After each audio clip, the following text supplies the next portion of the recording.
Call the Carroll County Commissioners meeting to order for May 19th, 2015. This item on the agenda is public input. We started the meeting at 9 o'clock because I didn't get the agenda in on time on Monday. We need to have 24 hours, so that's why we started at 9 o'clock this morning. We have approval of the minutes. Seeing no public input. John, no public input? Okay. Have approval of May 13th minutes. How do you want to do this? I have a couple of corrections before we approve them. And Go make a ahead. motion or what? Go ahead. Okay, on the second page, let me just read what I have here. This is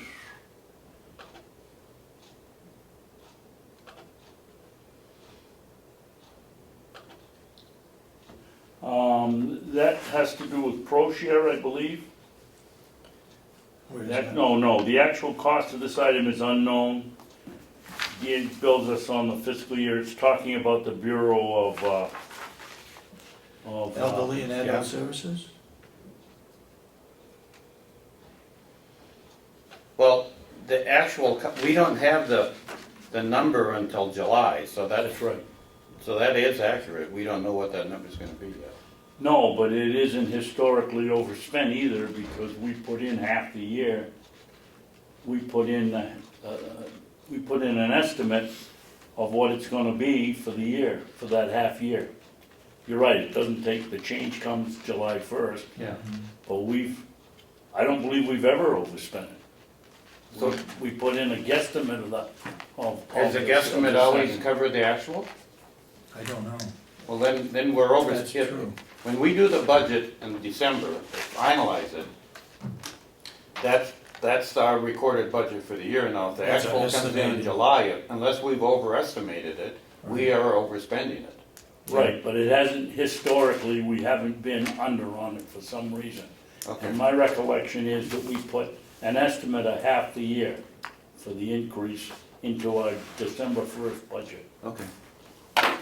Well, that's, again, before my time, so.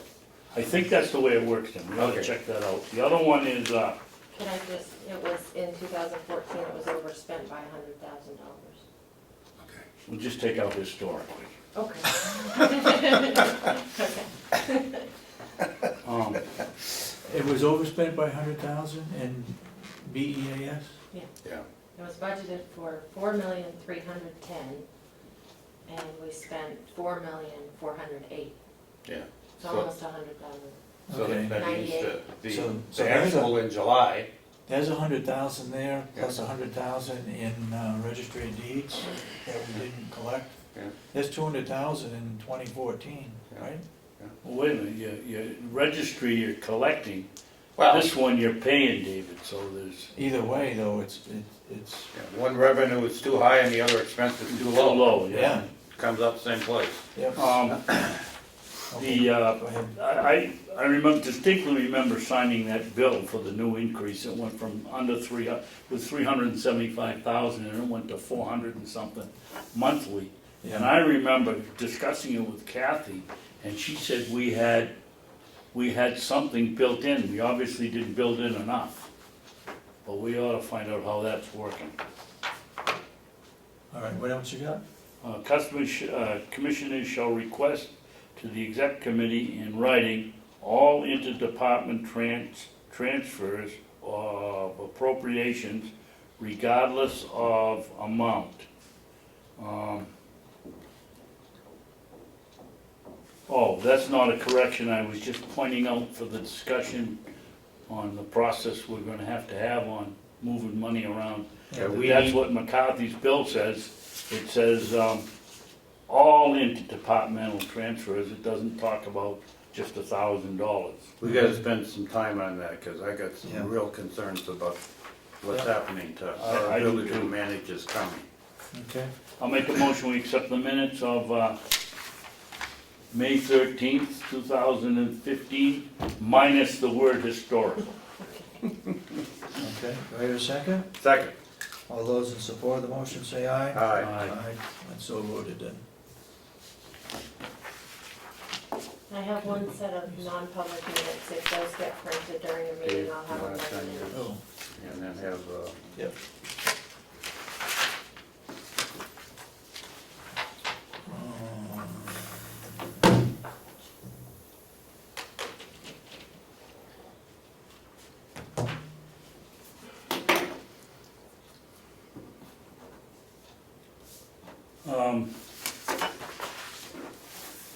Oh, go ahead, you're in charge here.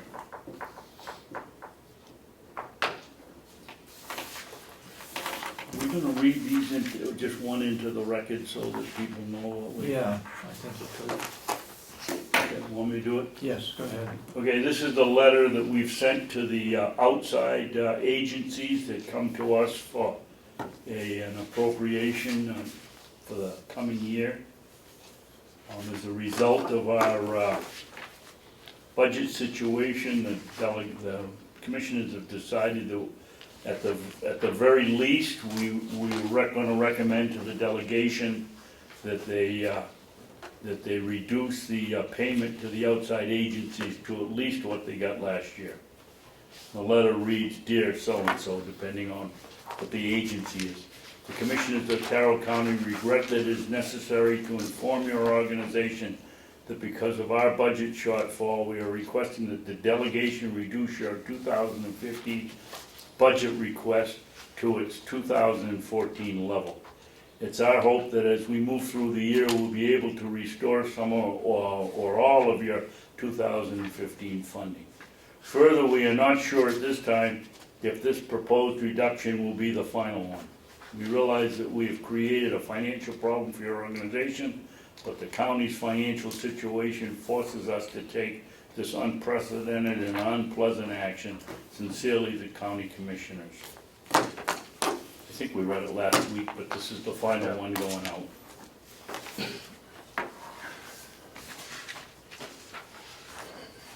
you know, I feel bad we have to do this, but right now, we don't have a lot of choice. You know, if it was at the end of the year, we'd have an idea if we have any Yeah, excess funds in any of the expense items, Suggestion but was that we sign over on Okay. the town meeting.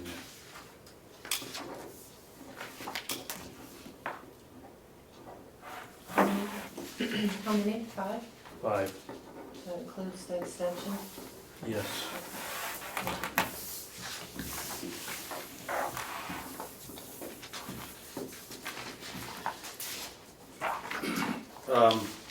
One of them got a fairly substantial increase. Can you remember who it was? I could look in the 40 to budget. 50,000, isn't it? No, it was Like 15,000, I yeah. think.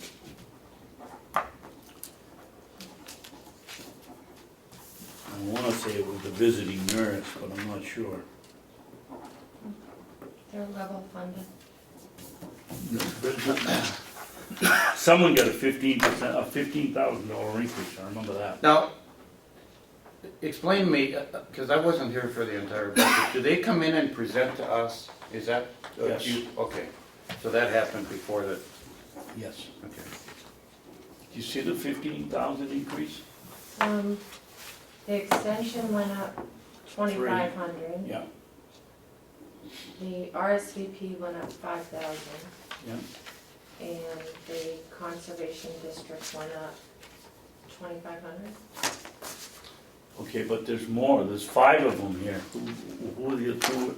Jen, who? Wasn't Dave? victim witness down in Wolfboro? Victim, Well, the and Child Advocacy Center is one. That's what I mean. The VNA and the child advocacy are level funded. Really? Oh, okay.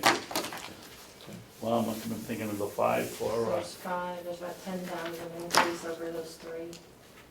So we were thinking last week, there's $10,000 there. Okay. Yeah, this is again, is a group here that we had, and you can see that, Yep, co-op is up, what, 10 over last year? oh, they're only up 20, we're only up $2,500. No. 29 to 32. Yeah, 5. 5, Nothing. flat, Flat. flat, 5, 5. and, about 5 there. That's 1, Yeah. 2, 3. Yeah. Where do we get 5? Well, there's 5 in there, but 3 of them had increases over last year, and the total increase was 11,000. Okay, yeah, How much did you have for the cooperative? It's 25, right? something like that, yeah. It's about 3,000, I think.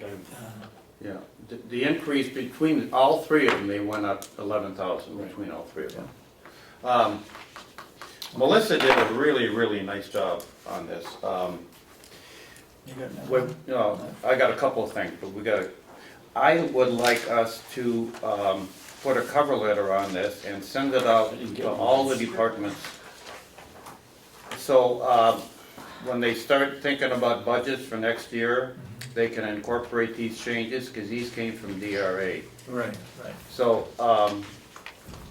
I don't want anybody to spend a lot of time working on their budget and then come in with a revision. So I think the sooner we get this out to the department heads, the better, and then they can, so, I don't know if. We're not gonna go, this is not gonna go into effect though until September, right? That's right, Okay. but as, That's what we agreed on. yeah, Yeah. but, the more time they have to think about it and start doing the consolidation, the better, but either a Yeah. cover letter from you or the cover letter from the 3 Yeah. of us, but we should send that out to the department heads ASAP, I think. Okay. Yeah. Is this what you sent this morning, Melissa? I sent it, yeah, I sent it about You've got midnight it. last Yeah. night, so. No, I don't have it. You don't have it. But let Last- me look at it, and I'll give her back hers. I emailed it to all 3 of you. Yeah. I would ask though that the last page of it is my notes Yeah. to the commissioners, and that not be included, not be distributed. Exactly, yeah, It just was giving you some considerations. yeah, exactly. I'm just, in a work session here, I think you did a really nice job on that, and this document, a revised document like this should go out to the department heads with the last page removed. I just think it would really help you if you can reduce your total number of budget lines from 542 to 317. Absolutely, absolutely. It's a move in the right And direction. at some point in time, it ought to go to the delegation too. Yeah, Include them in the process, because Yeah. the change is gonna be, especially for the long timelines. yeah, yeah. These are, It's significant. that's just a snapshot that was included in my notes, but, you know, you had three budget items that made up 60 lines in your budget, They're not gonna be. and 48 of them were overspent. Now imagine having to go to the delegation with 48 Mhm. lines, when you could condense those 3 items to 3 items Yeah, exactly. instead of 60 lines. Yeah, yeah, And mean, it does come from DRA, not from us. yeah, Yeah. exactly. So it's really the way to go. Thanks for doing that. Well, How could we get so far over on these items? Medical insurance, 121,000, dental, 6,000, property and liability insurance, I would think that's a fixed cost, isn't it? Or we have some idea of what it's gonna be when I mean, that's over 34,000, and telephone is over 11,000. during the budget process, you hear the department heads say, well, that's the number I was given. They don't have any control over that. The rest of the budget, they're pretty good at managing their costs. I think, These represent, okay, those are the apportioned ones, but yeah, how do we get, I mean, the department heads may not know what the exact figure is, they get told what their portion is, but that's the accumulation of the whole thing, how can our estimate be that far off? Well, Dave, like on health insurance, you know, you can do your budget and then you hire a new employee and they go from a single pay to a family plan. Yeah. Right there, you got a $15,000 overrun. Right, so- well, that would take 10 of those to cover what we got. No? Yeah, and 10 maybe we had flushes. 10 of those.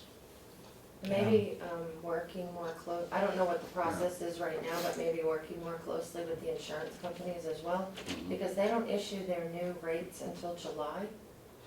So halfway through the year, you've got new rates being instituted, so are you budgeting on the year prior? Or are you factoring in those increases that are gonna come in July? And I think you might be And getting, we've been doing roughly 8 to 10% a year on the insurance. Yeah, I mean, that could be part of it. I don't know. Yep. I think my recollection is we figured in 10% increase, but like Denny says, we don't know Yeah. the mix that we're gonna get. We That's know what the right. rates are, but we Yeah. don't know what the mix is. Yeah, and that's what kills you on this stuff. You know, one of our employees here, wife took insurance, and that makes him look like he's off 200 and something percent on his line item Yep. budget. Yep, exactly. Okay, Lisa is here, so Lisa, why don't you just step up to the table, and explain to us what you're looking for? Well, you know, I read this from Lisa, and she's in here because of the amount of money she's spending. We're supposed to, in effect, do 3 bids, but from what I've read here, you did 3 bids. Basically. Yeah, I mean, you got 3 different prices, and so I think Who's the lowest one? right here, Fiddler? Yes. No. No, not No. Fuller. Sorry, second. co-file, Okay, 78? they met, you got the 78, 75, so I think, in effect, but Fiddler started at $98, and you ended up getting Plus 87. It's 78, yeah, so, I mean, that's a $20 reduction. Where did you people get that? It was in the minutes. You didn't get anything attached to your minutes? Here, Dave, And I sent you an email. Dave, here, read mine. Thank you. I should have it, I got all the stuff that was attached. I don't think so. It usually shows up about the time we're done. No, I don't have it, it's not in my packet, I don't believe. No? Let me ask, historically, when we say we need 3 bids, does that mean we have to advertise in the newspaper, or has Lisa fulfilled that requirement by making 3 phone calls and getting 3 prices? I mean, do you know how that? We normally would advertise to Okay, get everybody a fair chance. However, we can send it out to those people we know that can do the job yeah, to get their bids. yeah, because this is pretty specific, I mean, Yeah. there's not too many people that can bid on registry books, right?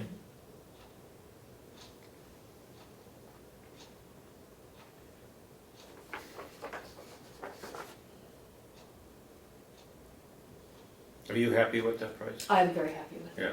Yes, I think we ought to do it. Is that a quality book? Very quality, Okay, yes.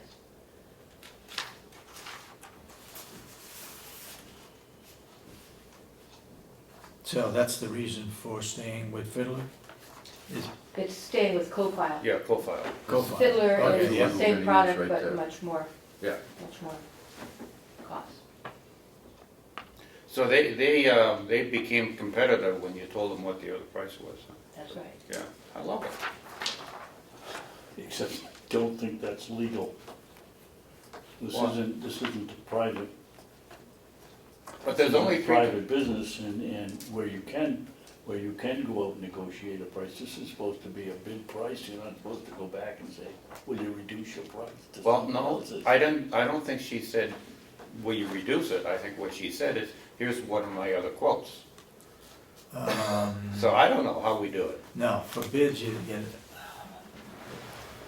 I would agree with Commissioner Babson that if we get a bid in, we can't send that bid out to others Right. saying that, I mean, it's not fair. Okay. We send we- out the bid, this is the specifications. You and I would do that in private sector. Okay, but Ken, we not here. didn't send any bids out. Okay, what, And I didn't give them the information that I had from the other. oh, okay. Okay. So we, I bid, just asked if we're they all right. could do better Yeah. than that. Yeah. I told You them what? what was in, I asked if they could do better because of what was in my budget, which was for the lesser amount.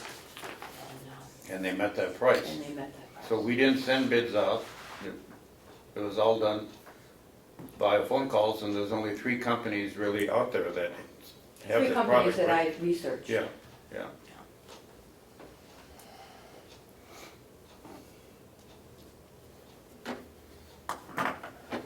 Shipping is a big issue. The further away you get, the more expensive it is. And Co-File is located in Vermont, Okay, in the Essex area, which okay. isn't very far. So they included shipping in their price, which makes a big difference.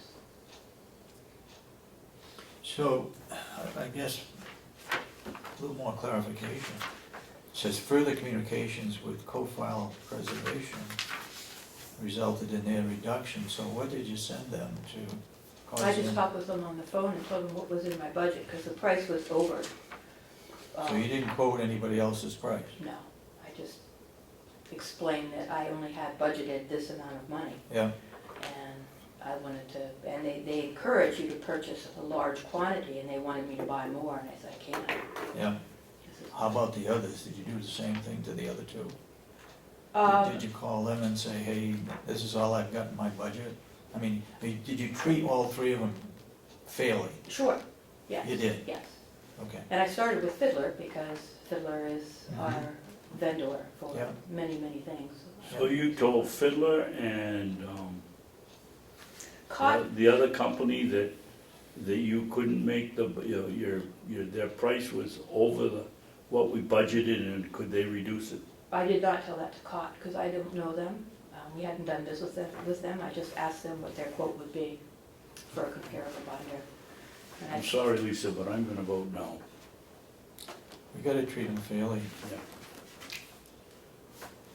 I think you ought to go back out to the three and say what you want. Please include shipping and give me your lowest price. This is far different than the private sector where you can beat the vendor to death and try to reduce the price. If you did that, I've done that. if you did that to all the other two companies, then you'd be all right, but I think in this case, you probably need to go out again, Okay. so that they're all treated fairly, even though you don't know them. You may still come in and say, I like this one because we have either dealt with them for a number of years, or you know them, and whatever else you have for a reason. So you would suggest that I put together a spec and send it to all three of these Yeah. by email? Would that be Well, whatever they appropriate? bid on, I just say we'd like to, we've had some problem with our bidding process. We'd like you to re-quote what, And what send you it to put all, forward, with all three including names shipping on and- the same piece of paper? Yeah. Okay. I'd be glad to do that. Where are these companies from, do you know? Well, Fiddler Technologies is in Iowa, Davenport, Iowa. Coastal Preservation, their local office is in Essex Junction, Vermont. Oh. And Cot Systems is, I believe, in New York State. They're at the bottom of the pile here.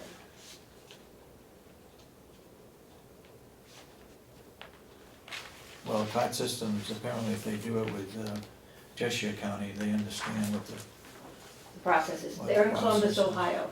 okay.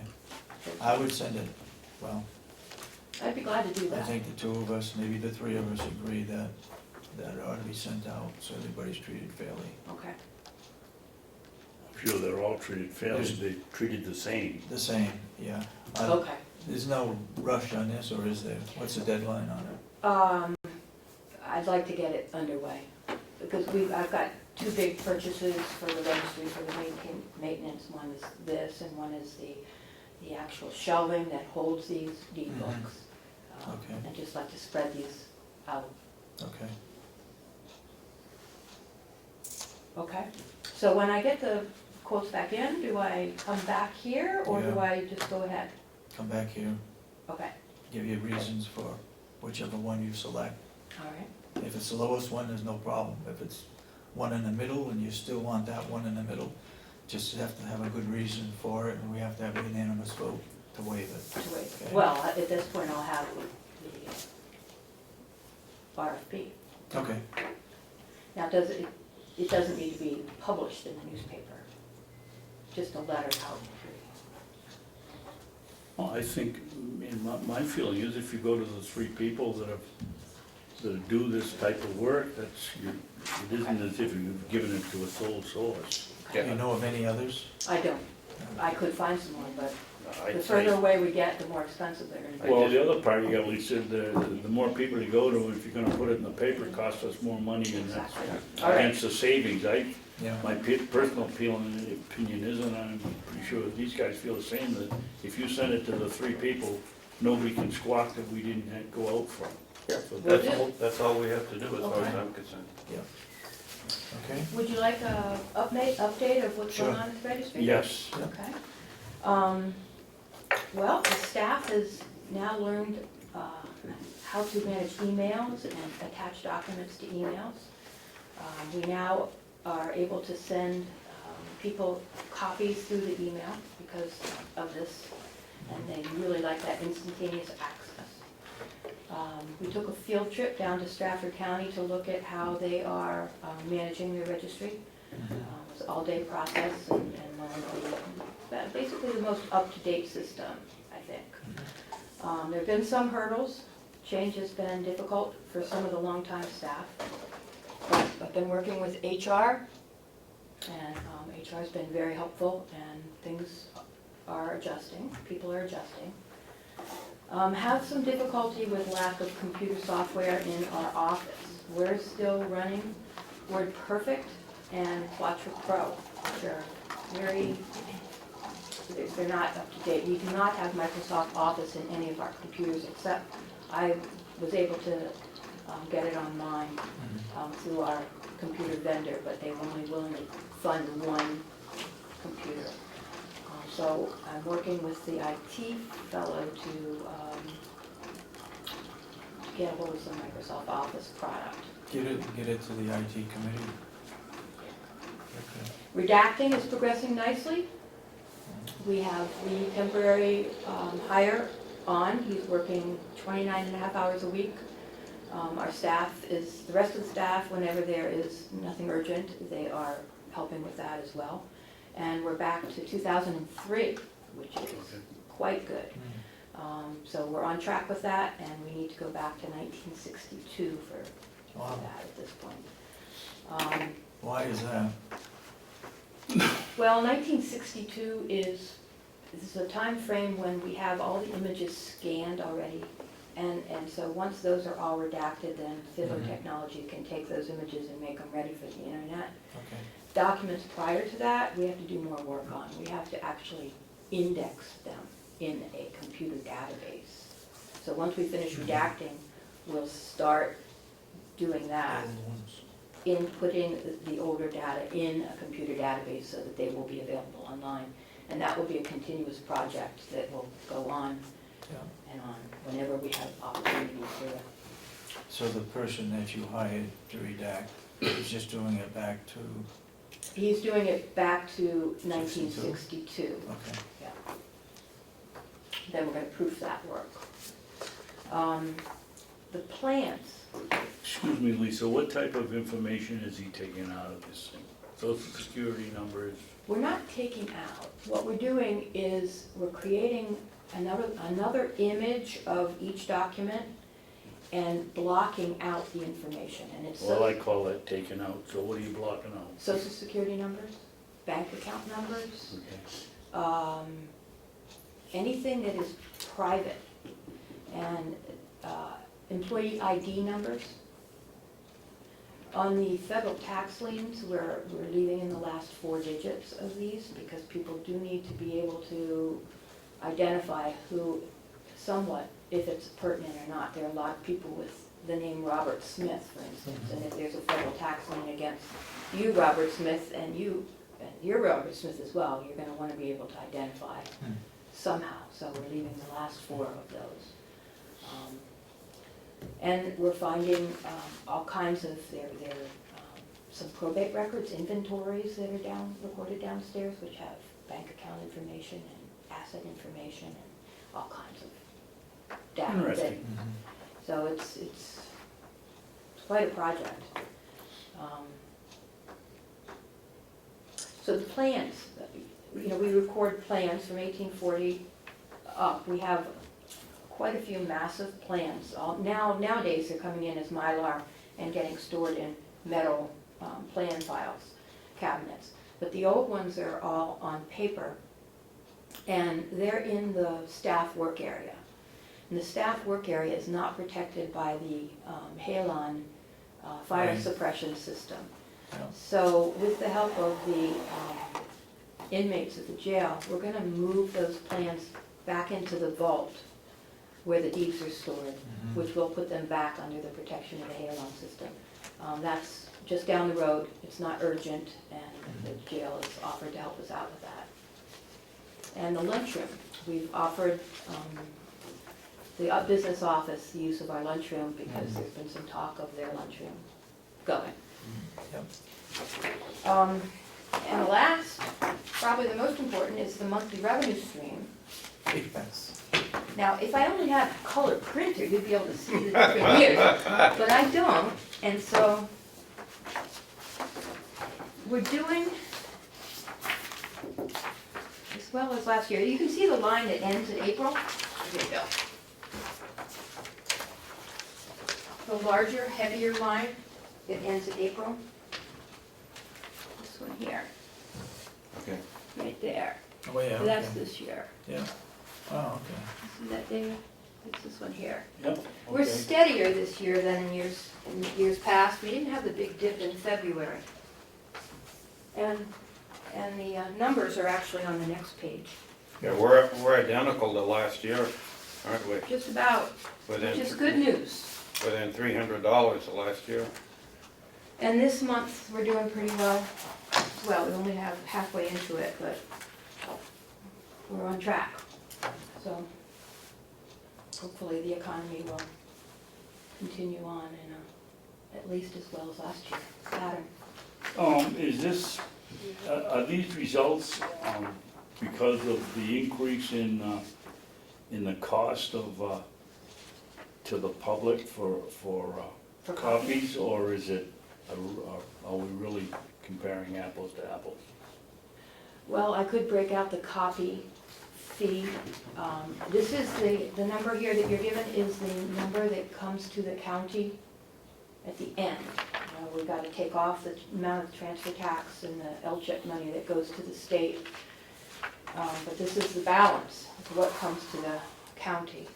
And there is an increase in the copy fee because it went up 25%.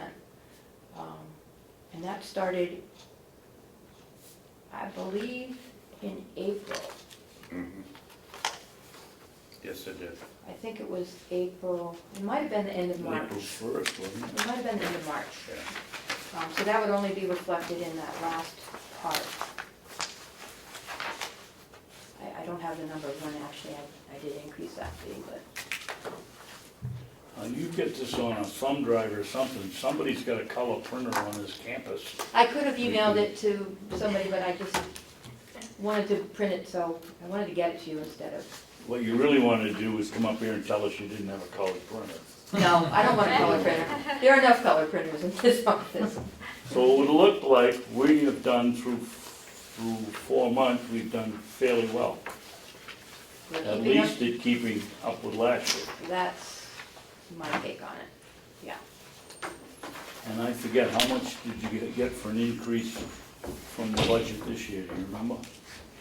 The total increase in our budget? In revenue?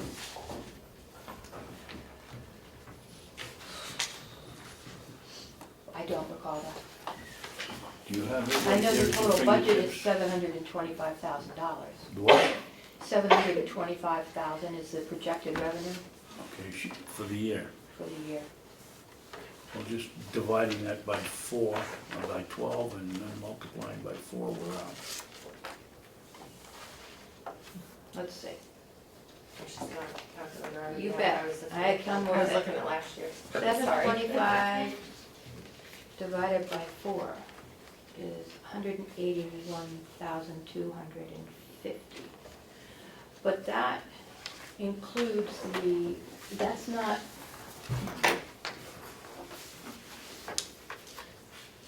$181,250.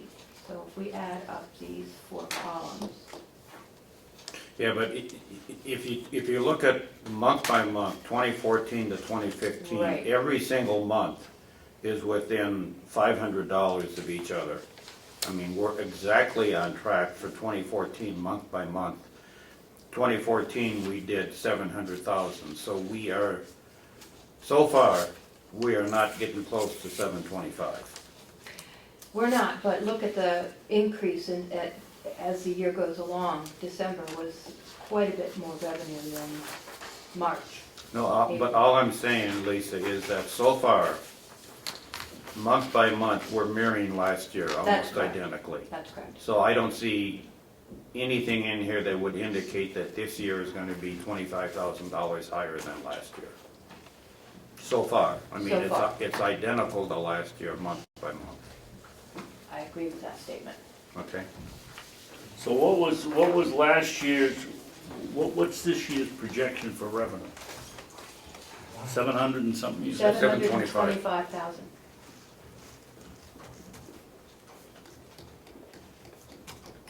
Last year was 840.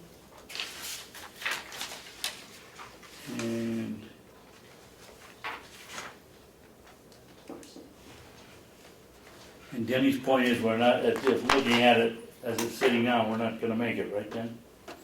Well, Not by, we'll miss by, but not by much, yeah, if it continues. again, I get confused because I don't know if the revenue numbers that Lisa is talking about is comparable to the revenue in the budget, because Lisa's talking net, and I don't know if the revenue Yes, budget is net. I believe it is. Are they identical? Yes. Okay, now, this says that last year we did $698,000. What number did you just quote? 840. 840. So that had to be a gross number from last year. If she's, No. well, wait a minute, this says 700,000. You can't, if your number says 700,000, 840 is some other number. I mean, there's a difference there of $140,000.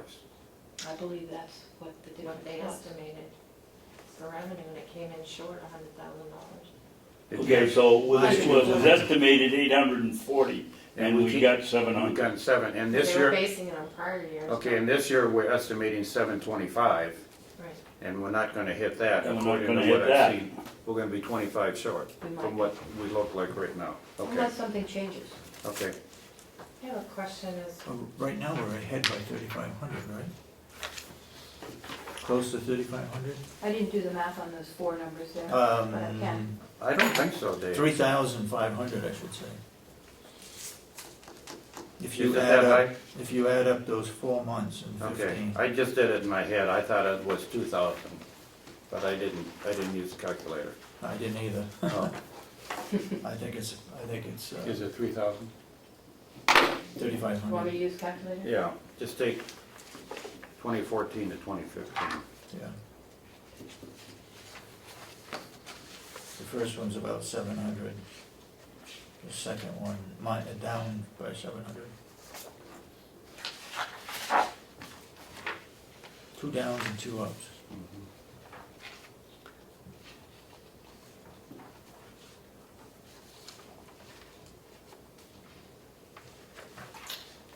So 2014 for 4 months is 145,643.33. And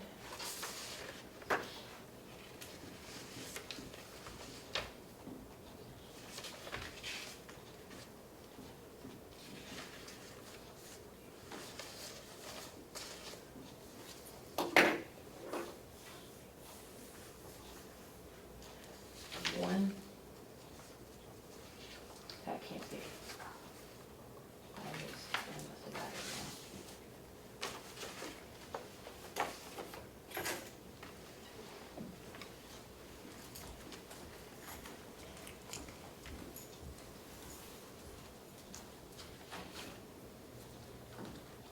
Oh, I forgot the wrong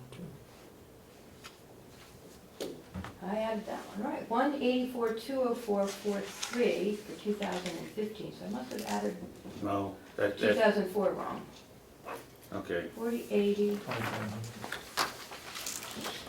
can that be? No, No, it can't be. no, it's impossible. Something's wrong here. One of your columns is wrong.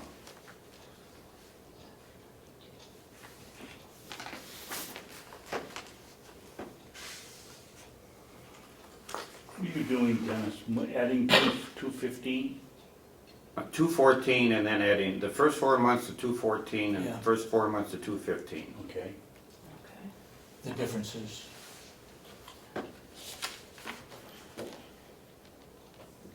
There's 700 on that one.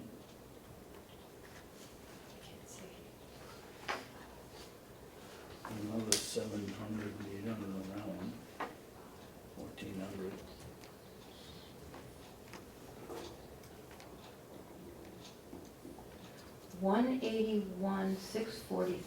$181,643.33 Yeah.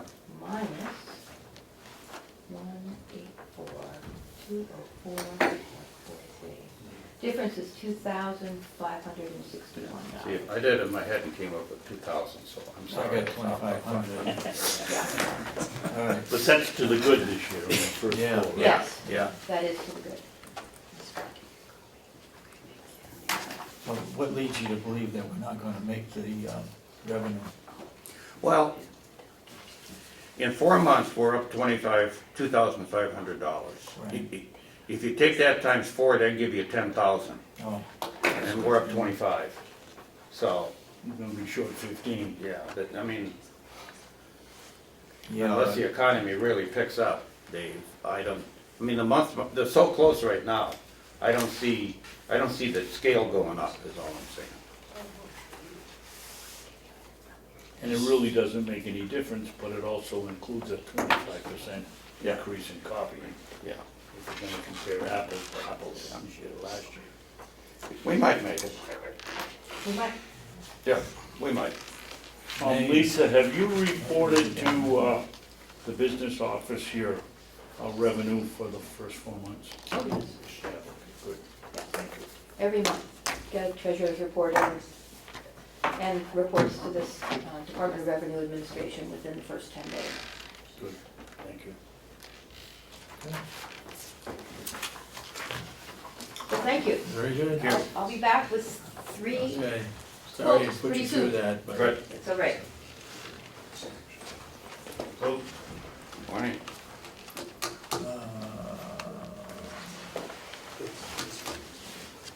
Howie, you're on?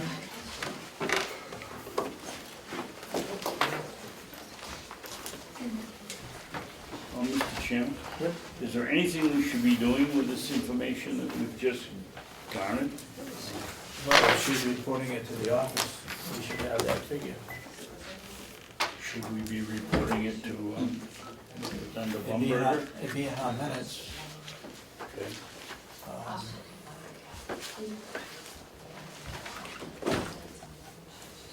We can report it Friday. That for the first quarter, we're up by $2,500. Maybe we should have just a simple sheet of paper that says 100 fund revenue, month, revenue for the 100, revenue for the 300, and then expenses for the same two, and just a one-liner every month, have it, and Yeah. we can email it to Representative Lumber. Yep. We'll do that. Morning. Good morning, Commissioner. Okay, Howie, go ahead. Morning, Howard. Morning. I think you all, at least I hope you all remember having met Kim Demers as our administrator in training. I have not. You have not, she is the administrator at Merriman House in North Conway, affiliated with Memorial Hospital, not Memorial Oh, okay. Hospital. Yeah, Memorial Memorial Hospital. Hospital. I was gonna call it something else. So, she's here just to kind of take in what we're doing. Okay. Okay. Um, Welcome. A few things to update you on, perhaps most importantly, breakfast buffet tomorrow is starting at 7 o'clock. So if any of you are around or available, you are certainly most welcome. And following on that is a thank you to Commissioner Babson for his attendance at last week's staff recognition gathering. We're hoping that a photo will be in the paper this week.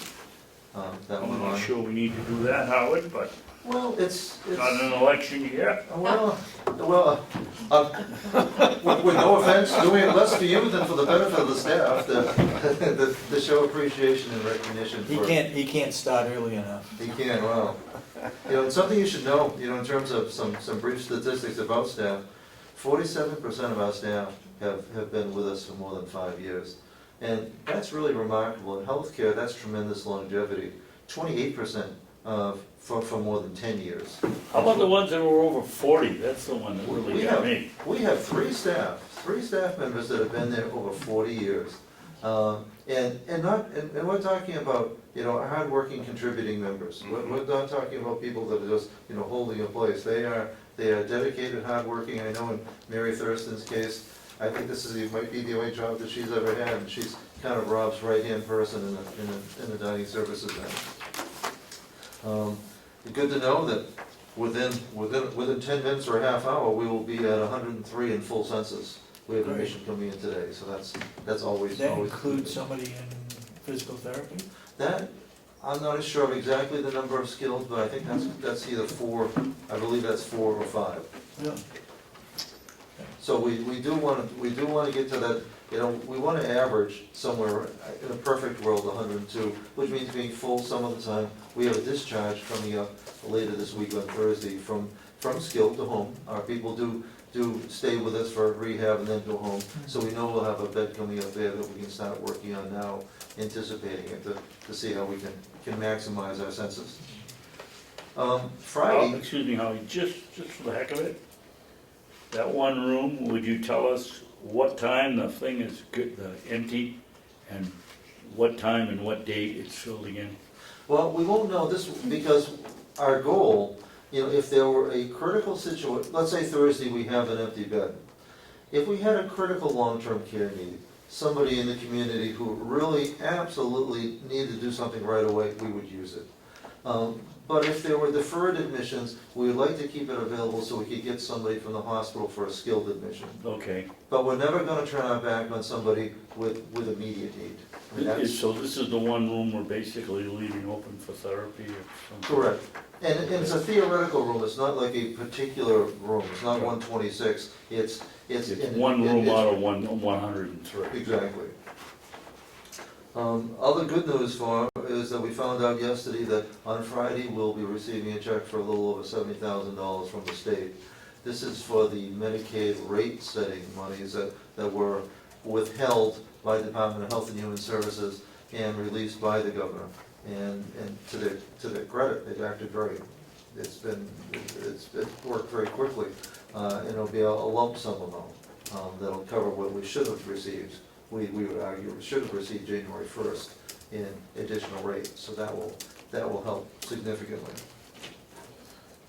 That's for the whole year? That'll be, well, that's technically for that's technically for January to end of June, and then we'll get another rate for July going forward based on our acuity. But functionally, it's for the whole year because it's carrying forward monies that should have been allocated. But the second payment will not be in this calendar year, will it? Or will it be in, would we get it in December or next? Well, we will not January? get, this is in pro share, so we won't be getting another lump sum payment. In July, our Medicaid rates will be reset based on our acuity and the amount of money. And using what the state calls a budget neutrality factor. They figure out what it all costs and then reduce it to what they've budgeted. So it's, the state never gets too far in the hole because they have the counties to fall back on to pick up the slack. Okay. To that end, and I'm not, by way of education, because I'm sure you're gonna hear about this every once in a while, and it's going to be more and more often, you'll hear people crying out for privatizing the county nursing homes. Privatize, why should counties subsidize? Well, there are two reasons that are very compelling why it makes perfect sense. The first is the counties do it well, and from a quality perspective, if the counties weren't doing it, we would all be the worse off. The other is strictly financial.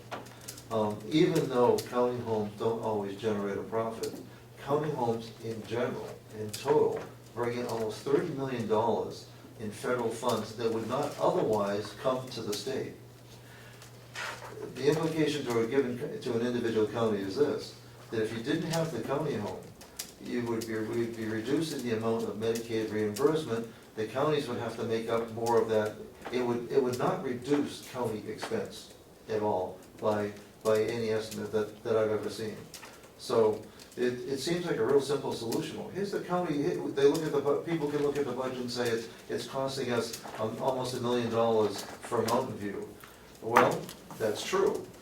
But if Mountain View were owned by Genesis or anybody else, it could well be costing more, and you wouldn't have the control of the benefit. Explain that, because I wasn't aware of this. You're saying that $30 million, for instance, from the Fed is only because we're a county? Only because we're a county.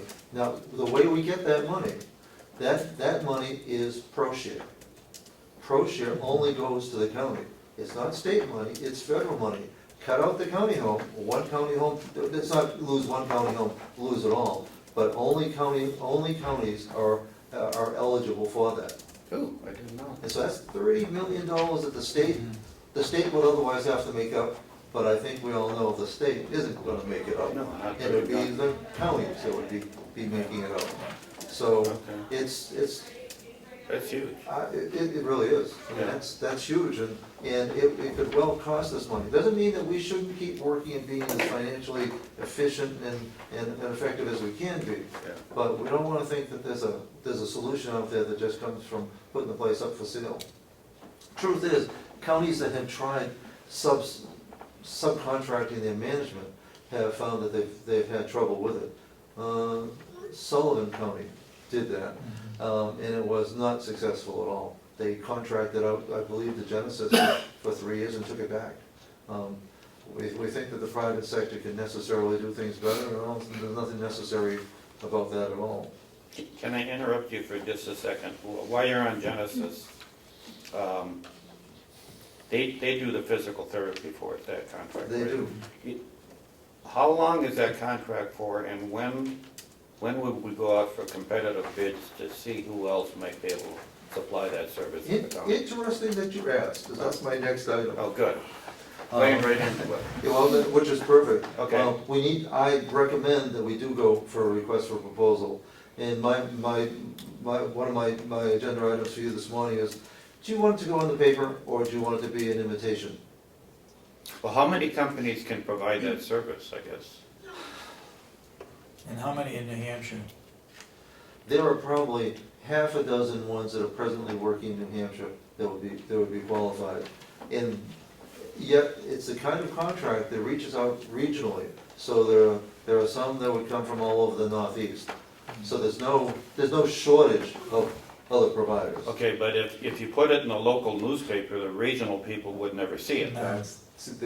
Therein lies the, So it seems to me the 6 local providers you're discussing, if we send it out to those, that's the people that would be bidding on it, right? I think that you as a commissioners would be prudent in terms of being able to justify your position if there's no other rule or code that requires otherwise, to insist that as long as we put out the request to a broad range of people, and let's say there'd be 5+ of qualified applicants, qualified providers, that'd be meeting your fiduciary need to get qualified bids. And the bids would still come back to you for decision. In fact, they'd probably be in the form of proposals rather than a hard bid, so that these different providers could provide different options, and we'd present them, we'd review them and present them to you. But with no offense to the newspapers, I don't think an ad in any of the local papers, in advertising, even the Union Leader, or, it would be a tremendous expense with little return. I think our RFP though is gotta be the same for all of them, so we can look at their bids. I mean, if one can provide something extra, the other one can't, how are you gonna judge which is the one to choose? The one that provides the greatest value to the county. Oh. Now, unlike buying a cruiser or a truck for which there are hard specs, that makes sense. But for something like this, different providers might see something different than anything that we could spec out. And in fact, there are some significant differences. Some would provide their own staff. Some might want us to have us provide staff. And we'd have to evaluate which ones would be in the best interest, and the decision would be solely by the commissioners on what is in the best interest of Carroll County. So the contract with Genesis that we currently have, is that expiring right now? Does that allow us to do this? Or when, if we made a change, when would that be effective? I changed their contract, they had, many of the contracts at Mountain View were on these auto-renew cycles, which I hate. It's a matter, if you don't do something, they auto-renew for 1 year or 3 years. I canceled out of that, and we're either on a 30 or 60-day notice, which Okay. is the transition time. Okay, And okay, in courtesy to them, we give them the opportunity to rebid. okay. But we are not on a time frame, and I think at this point, there's much to be said that sooner is better than later. I think even just from a public perception. Of the other counties within New Hampshire, what kind of Genesis, are they in, do they have half the counties, like for physical third, 2/3? How big are they in this arena? I believe they only have one other county home, Okay. and that's on a very minimal basis, that's Belknap County. Okay. Their commitment to skilled care is very limited. Some county homes take it in-house, it isn't always contracted out. Okay. And there are some hybrid arrangements that could be done. At this point in time, with our average census being less than 5, I think there's benefit in value, safety. At some point, you want to protect yourself from loss, not just generate revenue. We're not at the point where self-sufficiency is clearly evident. So I think we want to go with a short-term contract, but maybe with a different provider to see if we can expand those But waters. Genesis is in a lot of private nursing homes, right? Well, Genesis owns the nursing home. Okay. Genesis owns Mineral Springs to the north and Wolfboro Bay. Well, right. So we're functionally competing with their own facilities. And while that isn't, and that's relatively new, that's only been in the last 2 years that they bought those Yeah. facilities. Yeah. I don't know if that's the best arrangement, to have be competing with your own. What was the problem with Genesis? Didn't we have some people that needed the service, but they either were short on help or couldn't provide it for some reason? Last year, What they was were that? short on help. Short on And help? this year, we have gone now months, 5 months, 6 months coming up, without a full-time program manager. They have an interim one, but we don't have our own. So we have had some concerns. But last year, it hurt us financially, because even though our census was there, our dollars per service were. So in our bid, we need to put something in there that would offset that. Definitely. I mean, Go ahead. I'd recommend that we put the RSVP on our webpage, that you send out at least a half a dozen written requests. And I would also make sure that the lead person in the other 9 county nursing homes doing the same thing. I'm made aware that we're out for bid. You say Genesis is only in 1, so that's, you got 10 counties, that's 9, that's 8 other nursing homes are using some other provider. and we want to invite them to come here. And I would make sure that we don't duplicate between the written. I would write 6, a minimum of 6, and I wouldn't overlap with the other counties. So if the other counties, there are 4 that aren't on our original 6, then I'd send out 10. Definitely. Too much money, Howie, that we don't want anybody to come back and say we didn't go out for bid. No, and If definitely. we say we went to 10 people, then there's not much. I definitely want to go to any outfit that other counties are doing, because then together, 2 counties, 3 counties, we have more leverage with the same provider, because shortchange one, we're pretty close knit within in the county community, so we definitely want to do that. Okay. So that will be done. Okay. Bad debt update. Paula is making great strides in working with the state and trying to dig out from some claims that have been sitting on state desks, in some cases for years. And she's gone right to the top with the different divisions that she has to deal with and is going to get a lot of these old claims reclassified. Now, that lies the problem that old claims are getting bandied around as being called bad debt, and they're not necessarily bad debt. Paul is very optimistic that these things are gonna be cleaned up. But if we don't get them, what do you call it? Well, if we don't get it, then it's bad debt. If it's uncollectible, it's bad debt. Yeah. The good part is, now that we've gone to electronic claims, this isn't something that's going to be continuing. What the state is having trouble with is the old paper claims, going back to 2009, 2000, even 2008. They can still be adjusted out. So that the claims are not dead, because the medical claims are still open. And So is most of our bad debt dealing with the state? oh, it is, and that's the state, we're not billing, we don't have any problem with private. There's also something that Paul also got the approval of the auditor to do, I think just yesterday. And that is, when we know with a Medicaid service, that, say you bill $100, you know you're only gonna get $80. Well, the thing that we're gonna start doing is to make that accounts receivable, not $100, but the $80. Because otherwise we're expanding something that we know we're never gonna get. And so if we never get it, we're writing off more than $20 more than we thought we'd ever get anyways, which has the negative effect of expanding bad debt, expanding accounts receivable. Yeah. It's not gonna solve the problem, but we start talking about some of these discounts. We already do it with Medicare. So, now, why we didn't do it before is that sometimes there's a discrepancy between what that discount is and what actually happens, and rather than having to do all those adjusting entries, now that we're doing electronic submissions, that part is easier. And it's actually, and we need to do it just to give you a more accurate record, a statement of where So we if are. somebody's in for private pay, how long does it take for them to get off private pay and get on Medicaid? Medicaid pending can depend on Yes. a lot of things. And that's where bad debt comes in too, doesn't it? Well, not so much for us, because Paul is Does the right. state back it up? Well, Paul is right on top of that, so, people don't run out of money tomorrow. We know it's coming. Paula actually takes families by the hand and does the application process. So our Medicaid pending is, my guess is gonna be somewhere in the 6-month range. But they do pay back to day one.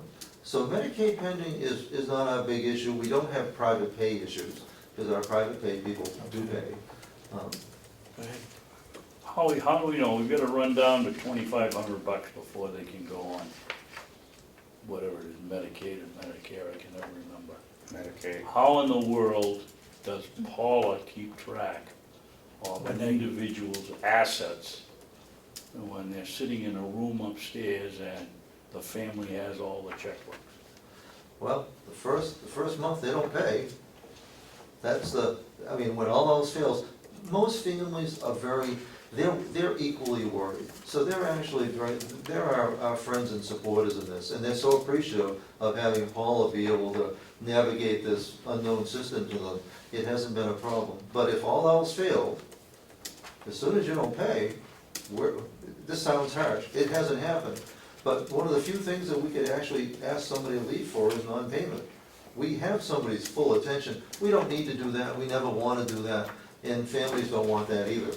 So we Maybe I haven't had- misunderstood you. I thought you just sat there and said that Paula was on top of this and monthly was able to keep track of these people's assets. Did I misunderstand you? No, she's not typically doing that. She's working with them when they get close to exhausting their assets. She works with them to filing the Medicaid paperwork, Okay. which is, if you've never done it, it's daunting. Paula knows what needs to be done and how to classify it, and families are immensely appreciative of that.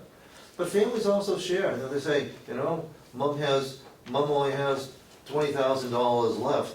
And so Paula usually has a good idea when you're billing out, $5,000-6,000 a month, how many months are left, and when to start that paperwork, ideally in advance. Well, Howie, timing is of the essence in this situation, because tax setting time is gonna be September 1st. So, Paula is the most experienced person we have in doing this, but does she have enough time to devote all of her energies to collect between now and That's September? critical. Or does she need more help between now and September? I think September is eminently doable, If you said by the end of July, you know, that probably wouldn't be. Much of this is actually almost in bundles. There's a bunch of paper files that are done. She's making excellent progress, but I will ask her, so I won't be. Well, we asked her when she was here last time, and she said she could do it. And she said, But She did, but it's critical that we get that money. at that time, Dave, we didn't talk about it September. I was driving home from the meeting and all of a sudden, I said, yeah, she said she could do it, but we didn't Then say give by her a when. timeline. And so Okay. now the September one is, Yeah, you know, DRA is gonna be in here helping us do our taxes this year, and they're gonna be conservative. If we haven't collected it, yeah. we're not gonna get credit for it. They're not gonna bet on our ability. They're gonna look at what we've collected between now and September, and that's the revenue we're gonna use when we set taxes. So that, you know, this summer is really critical. I will check with Paula. I think we're also gonna find that some of what has been classified as bad debt is Well, not. no, you So know, we can- We need We- to have we that all- money in hand. Yeah. No, no, you're talking about cash, in terms of, we clearly have to try to bring in, whatever's recoverable, bring in that cash as soon as possible. You know, as we said before, the auditor, he just took a very simple approach. He said if it's a year off, more than a year old, he wrote it off. So in his mind, it was uncollectible, therefore it's bad. It's not a bad debt until the three of us write it off. Correct. So right now, we have old receivables, and because the auditor did the MS 45, he wrote the entire amount down, and people are calling it bad debt. It's not bad debt until we write it off. So Correct. right now, it's an old receivable, and we're trying to collect it. So, you know, that, everybody keeps talking about the 2.4, the 1.5 million. Their RSA says nobody can call it a bad debt until the three of us say we can't collect it anymore. So right now, it's a work in process. How, is it too much to ask every week that we get a report on how she's doing against Yeah, against the 200, the 2 million? I was just gonna suggest that. I think given the importance of this, weekly updates are certainly in order. it's very, very important. Yeah. How long does it take, once the paperwork goes into the state, how long does it take for the state to approve it? Well, it's actually getting better, but we have this backlog of old paper files that has been really dragging. We should be looking at turnaround within 60 days. Well, let me ask one more question. If most of our issues are with the state, and the state in effect is doing the audit, the DRA, can we get a firm commitment from the state that they haven't paid it yet, but they will pay a portion of it? Can we do that? Well, Paul was actually optimistic in having worked with the state yesterday, that they understand our problem, they're going to expedite it. I mean, it was getting blocked at the lower levels. She went over a couple people's heads, and she has their attention. I understand that, but my concern is that there's only so much time in the day and the week. And even though the state has agreed that they're gonna pay it, they may not actually have it paid by September. So what I'm looking for is that they've agreed they're gonna send us 800,000, and they've only sent us 5 by September 1st. Can we get a firm commitment from these agencies that they will, in effect, pay us the remainder? It's certainly worth asking. Yeah, I know that. I think we should have that for tax setting purposes. Yeah, I'm more concerned is, you know, the state's got a tight budget situation itself. Yeah. Where are they gonna get this? When they budgeted for this year, this fiscal year, they didn't budget for paying Carroll County $1 million of 2008 before. Where's it coming from? But Dave, did they escrow it? See, that's what we don't know. We don't know We that. don't know that. We don't know that. We don't know that. Do they have the funds escrowed and they're just waiting for the forms to be completed so they can send it to us? Or is this a budget deficit for the state? We don't know that. And are they fudging it to Yep. delay payments to us? Well, this Exactly. is part of why they kept that $3.8 million from previous years. So they keep essentially what's effectively a contingency fund. Okay. So, you know, effectively, what is paid to any given nursing home this year could reduce payments in the next year, but that's not gonna require a supplemental appropriation or anything like that. Well, do you know how much funding that we haven't collected from the state? Paula doesn't have a number on that, that's the, I mean, that is the big number that she is working on. But What she is- knows how much we bill them, right? Can she add that up and figure out how much that we bill them that we haven't collected? Well, and that's the gross accounts receivable number that is somewhat exaggerated because it doesn't show the discounts. So, but there might be, if there's a standard discount that we could apply to that, we should be able to get a fairly good idea of what the total is that's out there. Well, when we were talking to Paula, the original number was 2.4. And we wrote off, we said 400,000 was prior year, we never collected, and we got down to $2 million. So out of the two, she said she thought she could collect 1.5. The difference between the gross and the discount, is that part of that 500? That's in the old debt, that's part of it. Okay, understand. So, there's still high confidence that that 1.5 is collectible. That's, once we discount it from what we would have paid Exactly. anyways. Okay, well, yeah, Put- and I'll just reiterate it again one more time. As you know, between now and September is critical, and if there's some delaying tactic that the state just can't get passed, we really need some kind of document to give DRA to tell them that even though we don't have it, the state in effect has given us a firm commitment that we will have it. Because I think even if we can't use it in tax setting rates, we could put it in as a rainy day fund and use it there as a Surplus. So those numbers are really critical. Now, let's see what we can get. Okay. And I think if there's any blockage, we need to inform the delegation. It's a Yeah. state agency, they should be able to help. And don't forget how much leverage the delegation and its individual representatives have with the department to help us collect money too. Yeah. You know, that's, Yeah. it's amazing what they'll do for a representative, what they Yeah. won't do for an individual private citizen. Yeah. Gotta do Okay. something, Howie, we gotta get this number down. Yeah. So we'll come back to you with weekly reports. Good. To know exactly what the status is. If there's anybody that can do any work that Paula is currently doing and free her up to collect more money, that's what we need to have. And she's still staying current. It's much easier, we've been current since we've been able to do electronic billing. That has made a huge difference. Okay, and as long as we're talking about Paula right now, you and Mr. Babson were part of that subcommittee meeting where they requested within 60 days we do some kind of Yeah. accounting study.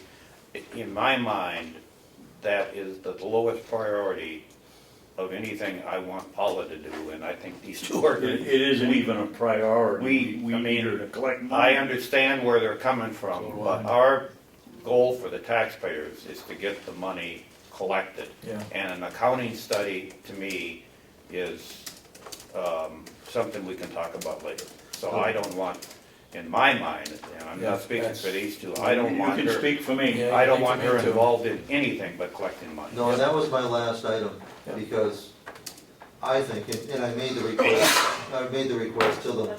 That should have been a request to the commissioners, because I work for the three of you, and I was not gonna go forward with anything unless or until it enjoyed your blessing, but I agree that. This was to separate out the nursing home from the rest? They asked, they wanted Paula and I to prepare a kind of a evaluation of whether it'd be possible and what it would cost if it were. Oh, Just, What would be the cost effectiveness of basically moving all the accounting for the nursing home to the nursing home? There'd be additional costs, there would be no savings. Yes, it can be done, but it would be done at additional costs. And Well, that's, is the reason because there's a lack of time between when Paula sends it over to our business office and they get it and then they send it back? Is there? No, that wasn't it, David. That It wasn't it? seemed to be, they kept talking about the unnecessariness of shuffling paperwork back and forth and having it go up here and then it all come back. While we're on the subject, maybe this is the time to start thinking about doing away with our enterprise fund too, as Stratford County has done, and make the nursing home part of our budget. Yeah, I'm glad we're all here for that, Yeah. because, Yeah, George said that, right? yeah, we, at one of the last county meetings, Mr. Babson and I said, we were talking about the nursing home, and, you know, Stratford County, I think, does one of the best jobs within the state of running a nursing home, and excluding our nursing home, but anyways. Only Hillsborough makes money. But, and I'm still curious. George said, you guys have you set up as an enterprise fund? And we said, yeah. And he said, oh, no, that's absolutely wrong. And we didn't have enough time to get into it, so I would like us to invite George up here. Good idea. Go ahead. And to my mind, that when he says that, either it's easier administratively to have it as a department, or maybe there's some financial benefit. But I want to pick his brain and see why he thinks so strongly that it should be a department, not an enterprise fund.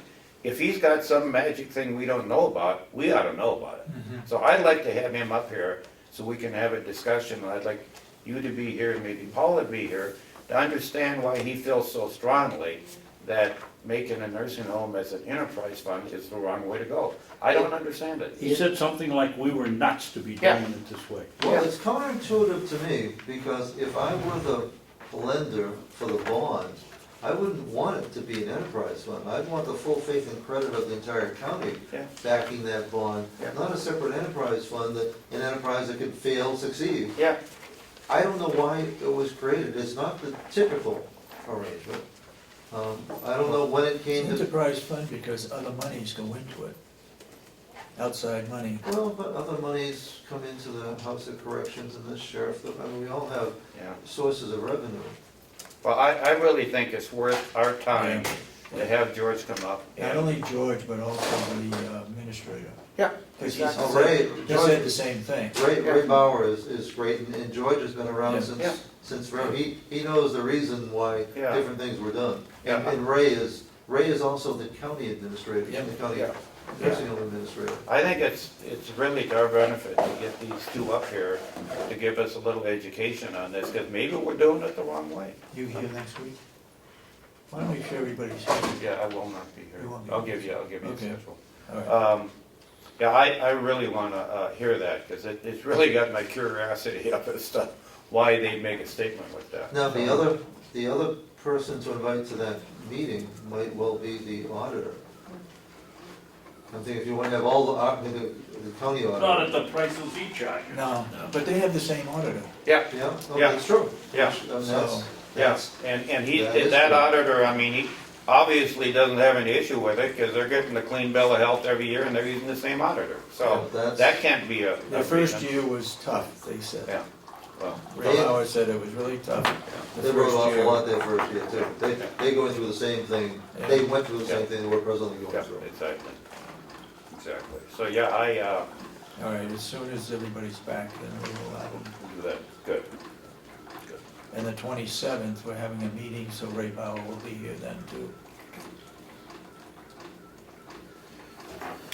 Okay, What else you got? And Anything? that is all that I have for you. okay, great. Okay, the next item then is non-public. Public comment? David, you came in late, you gotta get here on time to get Well, I'm only public here for bad input. debt. Nobody was here, but go ahead. We'll So take if your I- question. So if I understand this right, you're gonna put Paula on the collection of the bad debt? No, she's Oh, on, of the she's accounts already on the on it. collection. Of the accounts, of the old accounts receivable, Yes, and, She has never not been doing that. no, she's gonna, but she's gonna be devoted to that Well, for the time being, until September, until we can set the tax, mhm. till the tax rate stuff, get set your due date for that. And then, out of the 2.4 million number, there's 400,000 that's probably bad debt. And then of the 2 million remaining, there's 1.5 million that we're optimistic on. She said she's trying to get 75% of that. And at some point, I had a question along along here, and I'm kind of losing it, but that's just basically the gist of where we are, right? Yes. Right? And if you look back to the meeting we had with our auditor, he said at the time, when he did the MS 45 for 2014, that we were about $1.5 million in the hole. So if we collect this 1.5 that Paul is going after, in effect, the county's back to zero.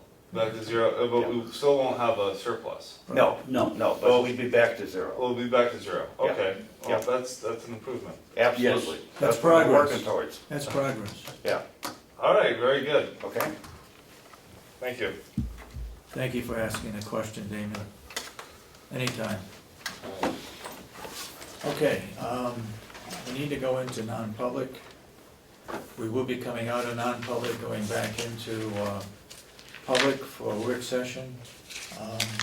Some items we need to clean up.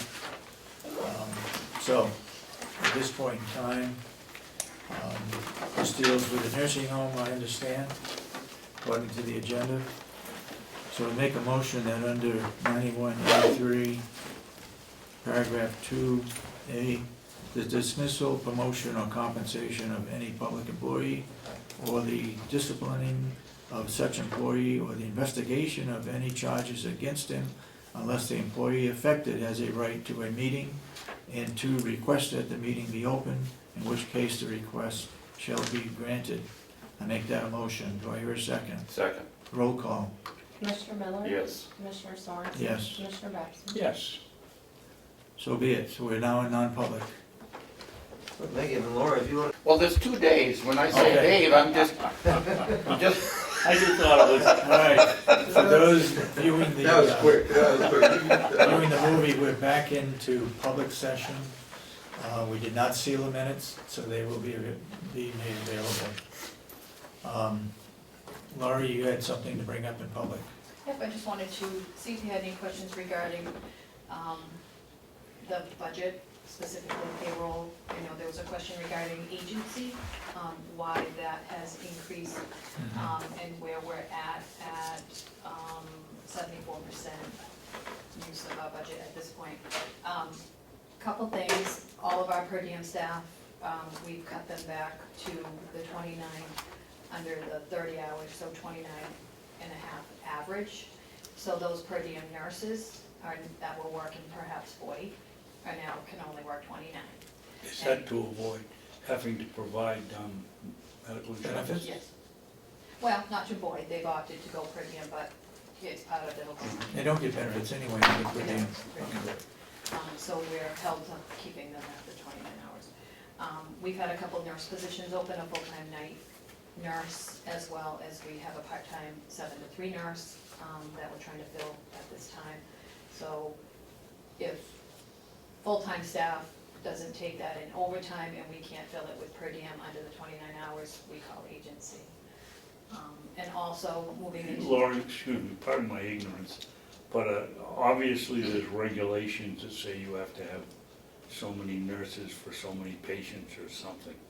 Are we working with guidelines like that? Is that why we can't go a midnight shift without having a nurse on one wing and using another one to cover, or are we looking at all kinds of problems? Well, there's no real regulations to say patient ratio, it's really based on acuity of care. So Okay. depending on the level of care is how we would staff. That changes, you know, if we got 5 skilled today, that would change, might increase the nursing staff that required. Typically, our nursing staff is running just above critical on any given day. It's very difficult to staff the night shift. And the way the building is set up, also, it's pretty difficult to go from one unit to another. So we are splitting the way the north-south wings are, but we're still splitting and we're leaving units with just one. So I don't feel comfortable with safety that we could cut it down any more than we could Okay, at this point. so you have 2 on at night, We have one nurse on each unit, 4 units? 4 or 2 units? 4 nurses. 4 nurses. And typically a supervisor, but the supervisor has been covering one of the floors because we're down that full. And they get a shift differential? They do on nights. Now, when you say we're just above critical, that's your professional opinion saying what we need to staff that nursing home, that's correct? Anything below what we're trying to schedule is a safety. Absolutely understand, thank you. Okay. So, and we're going into the summer, so I've just approved 50 to 60 vacation requests. So with those people being out, those shifts have to be covered. If we can't use our per diem pool, we do have an ad in, I believe, we're not looking for LPNs, RNs, and aides. Part-time or full-time? Minimal, full-time, one full-time nurse, we have 5 full-time aide positions, but really per diem that can fill in, under those 29 hours, those extra shifts. Have we lost any per diems? We had a few. We had a few full-time positions when we made this transition, and some Right. of them came, not a lot of them had interest. But I'm assuming that they're working per diem in other facilities too. Yeah. Help me with this one, the difference between what's the difference between a per diem and an agency? I mean, aren't they the same thing, or are they not? No, Per diem work for us, hired Okay. by us, And They- work directly for us? work Yeah. directly for us. An agency is an outside consulting staffing. But they would Service. still be a per diem once they show up, right? Or what, don't we call them per They diem? don't work for us, we pay a contracted we service. pay They pay yearly for their commission. services, Okay, so agency.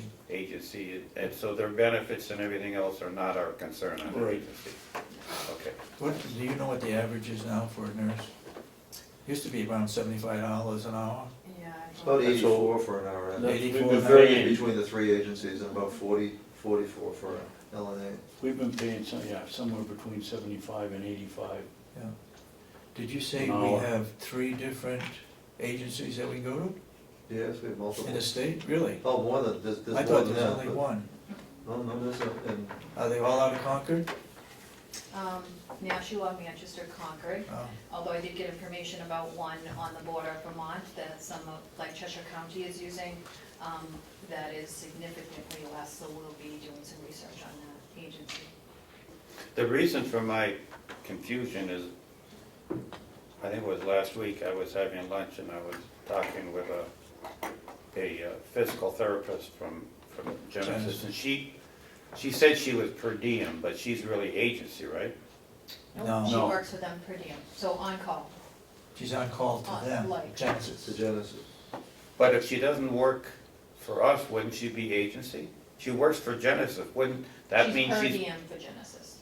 Even See, Genesis. now I'm really getting We have a confused. Per contract. diem for Agency Genesis, to us. Genesis is the full-time provider here. Yeah. So if you're working for Genesis here, you're considered a full-time employee. She's per diem going, as she told us, from maybe one nursing home to another, working for Genesis. For Genesis. Okay, but what's the difference between Genesis and an agency then? Genesis is on contract, right? It's contracted services of full-time employees. Yeah. Could be full-time. She happens to be a per diem, just like a nurse would work for us on call. It's an on-call status, basically. Okay, still have. She reports to Genesis, not Lori, to us. how do our nurses' Still wages having trouble compare with to that, but the local hospitals and other nursing facilities? How are we doing? We're quite a bit below. Especially, I think we're most below on LPNs, but LPNs are getting to be hard to find. Well, no, I was thinking nurses. I was wondering why we're shorter nurses. We're paying about $24, $25 an hour for the. And it depends also how long they've been here. Some of them have been here for a while and getting in the 30s, low 30s, I think. But it's a starting That's wage. below It's a average. starting It's a wage. starting wage that we have to deal with. It's really hard to compete with hospitals, because depending on the hospitals, that rate can go right up to $40. And you don't wanna know what Boston hospitals are paying. Yeah, we need to check with the 2, maybe 3 hospitals, Lake Region and Memorial and Well, Let me ask one that, Kingsley Cousins. the compensation study was approved, right? Yeah, but We're, well, we're not gonna be able to Almost. use that money. Oh, okay. But, we're gonna need the money to run the county. yeah, Well, I can tell you those 3 resignations all went to acute care hospitals, 2 LNAs and 1 nurse. Went where, like? They went to acute care facilities, 2 went to Frisbee, 2 nursing assistants went to Frisbee, and our day supervisor nurse went to Catholic Medical Center. Well, let me ask you the same question for all 3 of these. Is this a situation for money, or is this a situation where they live in Pittsfield, New Hampshire, and Manchester is closer to them than having to drive up here? I think they're all local, and. They're all Ossipee individuals going to. Carroll County. And Well, I it makes a think difference, David. Did you do an exit interview with those 3 people? Not on those 3, because they were just leaving. We, Megan and I sat down with them and asked, is it something, is it a reason here? Well, I really like to know. Money's a Money. big- Can you tell us what towns the 2 ladies going down to Frisbee are from? Wakefield, I believe. So Wakefield is a lot closer to go to Dover than it is to come up here. Right. But I think money and experience, Okay. acute care hospital allows nursing assistants to really do a lot of things that we don't allow them to do. Although we are working on that, we're trying to advance them to their scope of practice and let them do more things in the building. LPNs are union, right? Yes. But nurses aren't.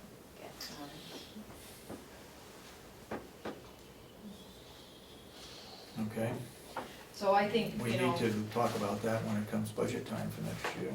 right, and I think at the end, hopefully at the end of the year, it's all gonna even out, but things may shift because those per diem hours are gonna be in other places. And I think our overtime's gonna increase some. Again, because of the RSAs that we have to live by, we have to know, even if you're over 10 cents on these line items, Any we line need, item. we need permission from the delegation to overspend any line item. So the more advanced warning you can give us, Yeah. the more time it allows us to give notification to the delegation. And we'll set up a form that will show line by line Yeah. where we're over, that we send to the delegation. I think we're going to be in good shape overall in terms No, of not payroll. overall. Oh, no, I'm just, Yeah, I know. just I within understand. payroll. Yeah. But we will need to go to your adjustments for whether it's from overtime, regular. I did get actually kind of a proposal, not a proposal, but a number from Kathy Gary, showing where we are with wages. And we have about $240,000. If we continued at the same rate, we'd be about $240,000 under. Now, we're coming into vacation season, so I mean, we need to have some of this cushion. But I think when all is said and done, within the payroll line items, we can project out that we're going to be okay. But, if there's good news about the agency, and it's a strange way to look at it, if you think in our agency, I think that number that spiked all the way up to 8 shifts in 1 month, which isn't very much. Gloria, what is Cheshire running? Cheshire's running like 25% of their staff is agency. I mean, it's 25%. 25%. Wow. I mean, we're, in relative terms, doing a great job with agency. The ideal, of course, is to keep it down to 0, but the fact that through January, February, and then, well, I think it was down around 2, and then it spiked to 8, we're not out of control, but it's something that we watch very carefully. See, one of the things, the issues we run into, Howie, is that in spite of the fact you might think overall you're gonna be fine, when we're over on a line item, the delegation says where you're gonna get the money from. We're not gonna know until you know, which is December. So we can't really answer that question. It's very difficult. If you say you're gonna be over an agency by 20,000, they're gonna say, where are you gonna find the 20? And our answer right now is, outside agencies, for sure we have the money, but within your budget, we don't know for sure until we're gonna get to December. So it's hard for us to answer those questions with any divinity, because we just can't do it. But you get a plan for it, if you're gonna go over Yeah. in a line item, We have you to, need to tell us where so you're we can gonna notify get, the where you're gonna get the delegation. money from another line item within that department.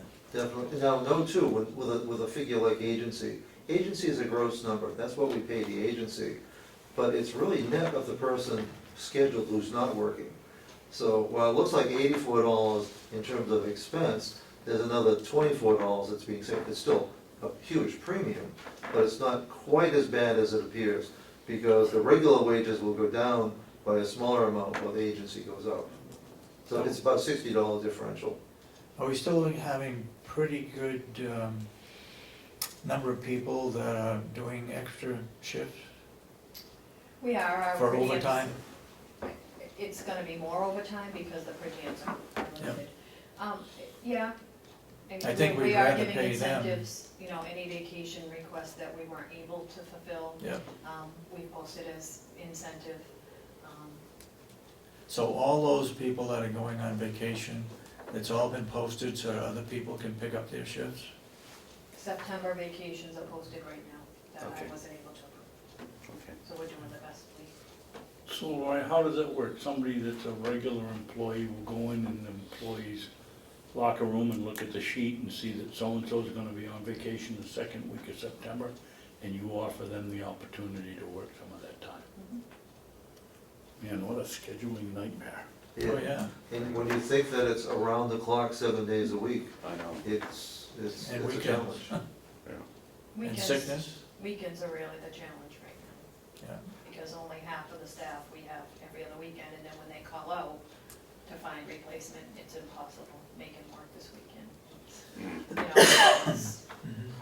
We're hopeful, and it's strictly a hope at this point, that the change in the sick policy will cut down the number of staff who are out for 2 or 3 days at a stretch. That when they're sick, they'll be out for the one day they need and not take the second or third one. But that's strictly a hope, so we're hoping we're gonna have fewer unscheduled absences. Couple last minute things, I just wanted to mention that we are partnering with White Mountain Community College.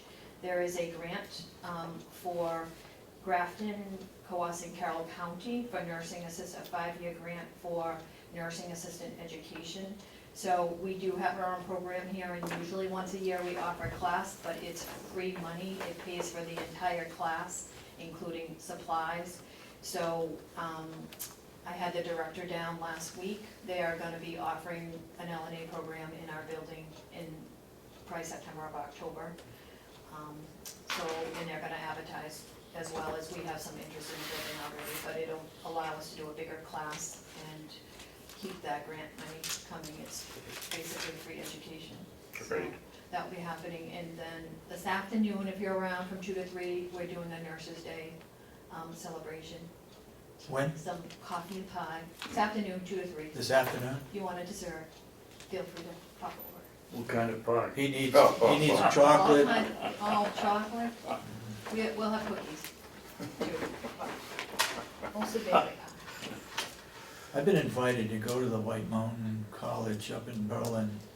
It might be good, I can't make it, but it might be good for either you, Howie, or Laurie, if you could. It's a long ways to go, but they talk about their programs that they offer. It's a meal, and it starts at 5 p.m. What day? This Thursday. You're laughing. Thursday. Let me know how it goes, Laurie, take good notes. Give me Friday off, I'll just extend my long weekend in the North Country. Anyway, yeah, I think it might be, and introduce yourself to some of those people, I know a because lot they, of them. okay. Laurie has made a major contact with their program that I She's a think good they could be really communicator. valuable to us. Okay. Laurie, what type of connection do you have with Kingswood in their vocational program? They've got some kind of an LNA program or something going there. They do, actually, they do all of their clinical in our building from December to March, Marchish. Are you able to lasso any of them and keep them here? Yeah, we have. Good. We have a good relationship, actually. Patty spends a lot of time. Mhm. And obviously, we would look at those applications.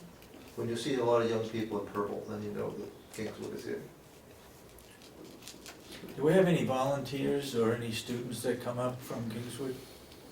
We used to have a bus that brought up 2 or 3 or 4 students. That was the work to study or school to Or work program or whatever it was. They don't have it anymore? I think They they do do, have I it. don't know whether they're coming here or not. I don't think they come, but they do have that program and we could reconnect.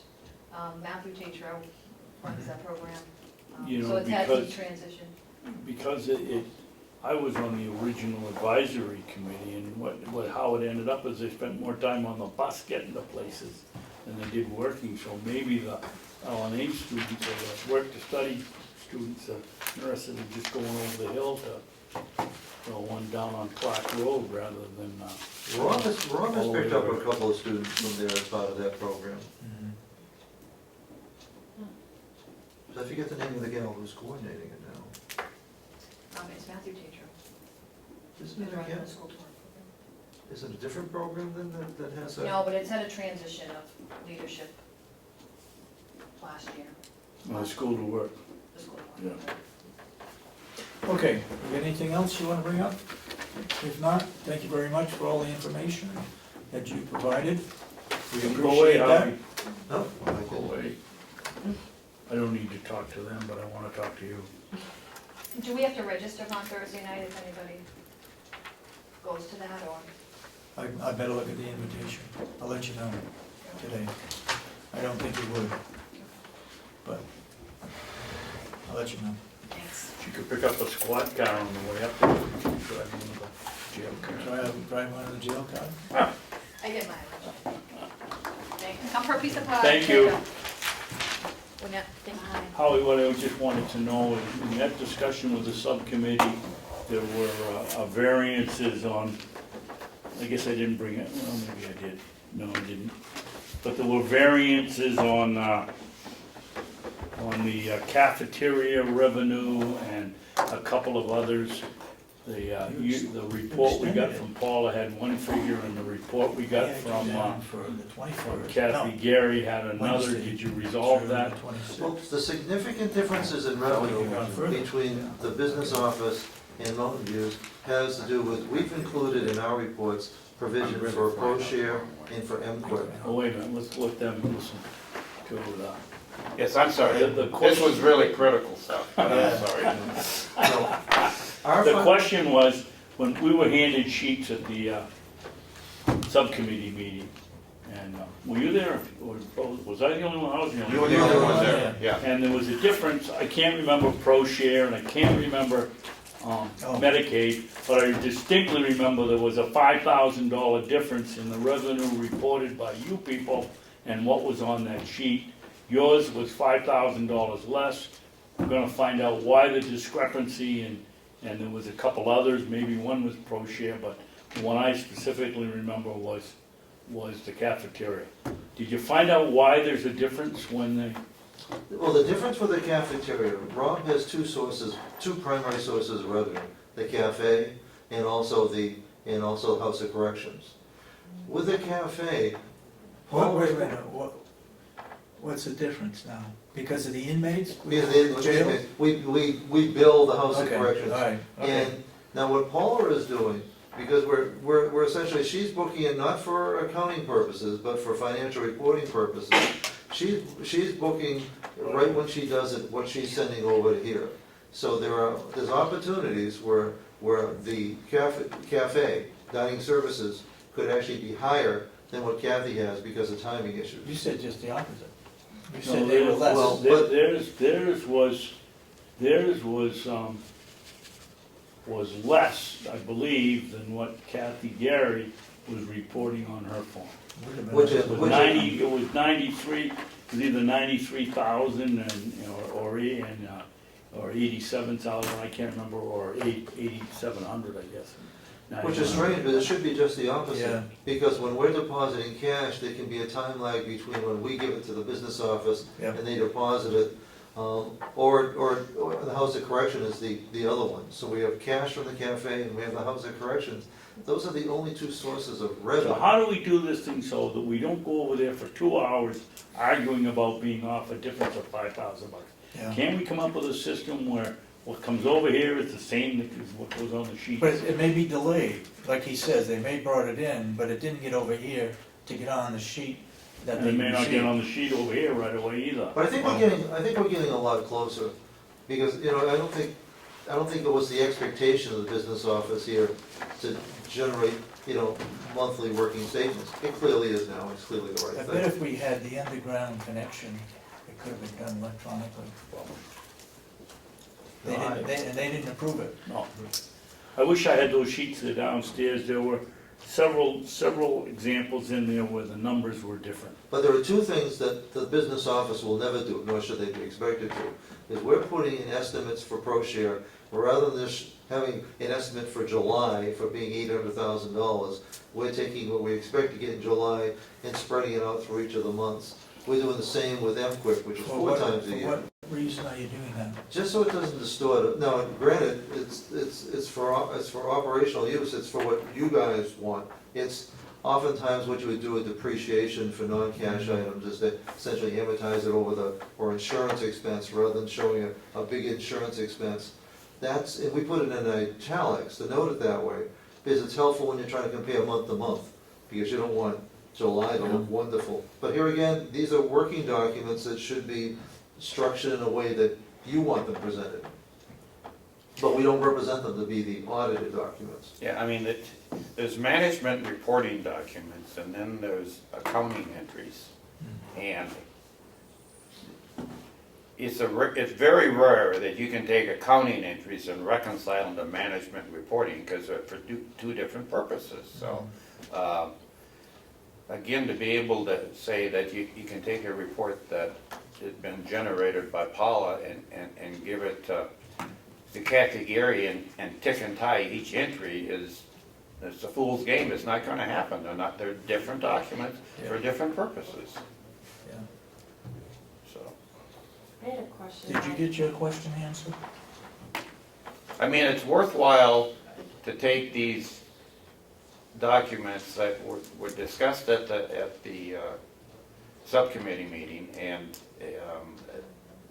we should block out some time so we can take Kathy Gary and Paula and a couple of sit down and go through and see if we have discrepancies, and then identify why there are discrepancies, and if they're timing issues or they're management reporting versus an accounting entries. But it's worthwhile to reconcile these, because right now, the subcommittee thinks that we have reporting errors. And Right. I know. we want to dispel that notion. And the other thing is, you could add, Dennis, is we would also know which one of these discrepancies is gonna be ongoing. I mean, Yeah. if it's a systematic problem, then we're gonna have the same discrepancy month after month. But at Exactly. least we can answer that. We Yeah. we sit there like dummies the other day, or I did. Yeah. I can't tell you why there's a difference. Yeah. I would have said it was a timing issue, but Yeah. Well, we'll take the time. that's all. We'll take the time to tick and tie these entries and find out Yeah. what the differences are. And then with that kind of knowledge, if it comes up again, we should be able to answer the subcommittee and say why they're not comparable. It would have been a help to know ahead of time what their concerns or questions were, so it's Yeah, I kind know. of, They kinda catch just you got- off we kind of got a off little guard. blindsided. Yep. I And know. obviously, Representative Lino, if you noticed, had his questions. He'd done some thinking about it, because he was checking them off as he went down the list, and, it would be nice to know if they're gonna ask the questions ahead of time, that they let us know.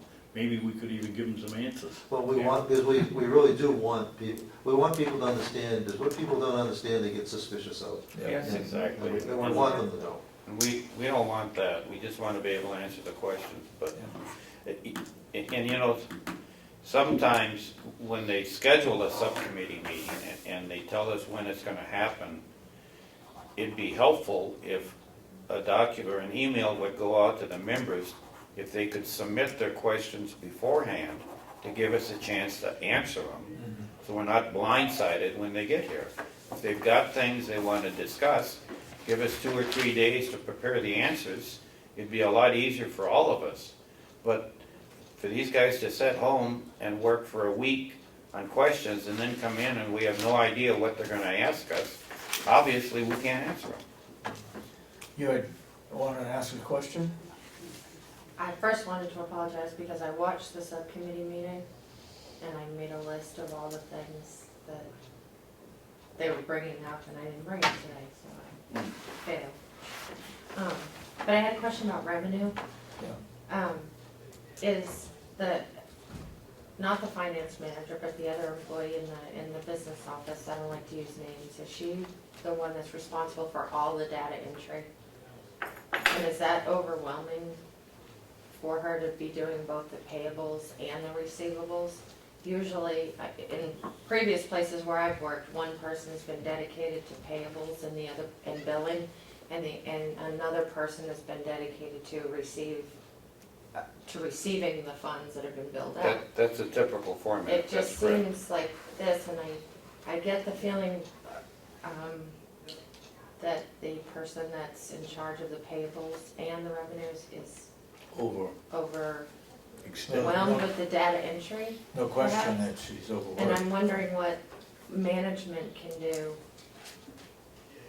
to take some of that revenue being probably, it's time consuming, but it's easier, okay, it's fine, it's easier than paying the bills. Yeah, Yeah, So if the receivables piece was taken away from this one person and given to management, then maybe we could get closer to where we are. When I updated the spreadsheet, I really wanted to have, April revenues, mhm. but those are not going to be available for the delegation meeting on Friday. So is there anything? Okay, that's something we can, yeah.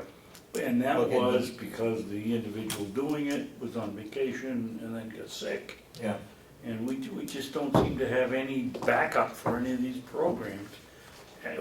My own opinion is we're one person short in that office, but. yeah. Or we have to do a lot of cross-training, so. Right. Yeah. Just a realignment of responsibilities, maybe? I don't know. Okay. Now that payroll's gotten a lot easier with Chronos, and maybe there's just some adjustment that could be done. But one of the things that she had mentioned is that she didn't have all the revenue reports from the departments. And that's why I've she been- hadn't put all the revenue in yet. That's why I've been asking the individuals. Mr. Henry came in this morning, his was in, yours was in. I Well, don't know who else is missing that would make a big difference.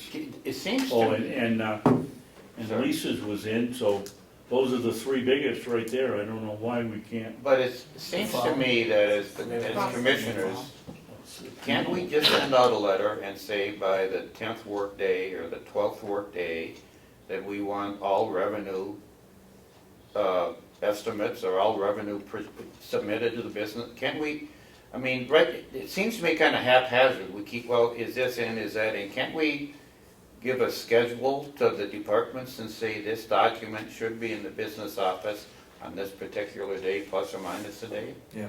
Wouldn't that be reasonable? As to what is being Which received, department, which department is gonna have such a big lag? I mean, you come in and you pay for your copies, the cash is there.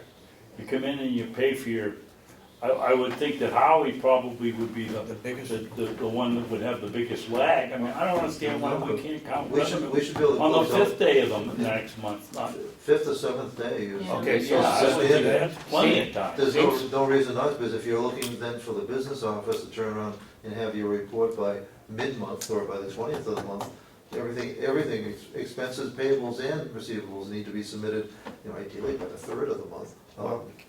I think the three of us should send a memo to department I do heads too. and put a deadline and say, we want this document by this particular time every single month. we'll send them a form that they Yeah. can just put in Are the they already numbers. doing it? Well, I don't, It sounds like they're already doing that. well, I, Right? I, I but you know, know- this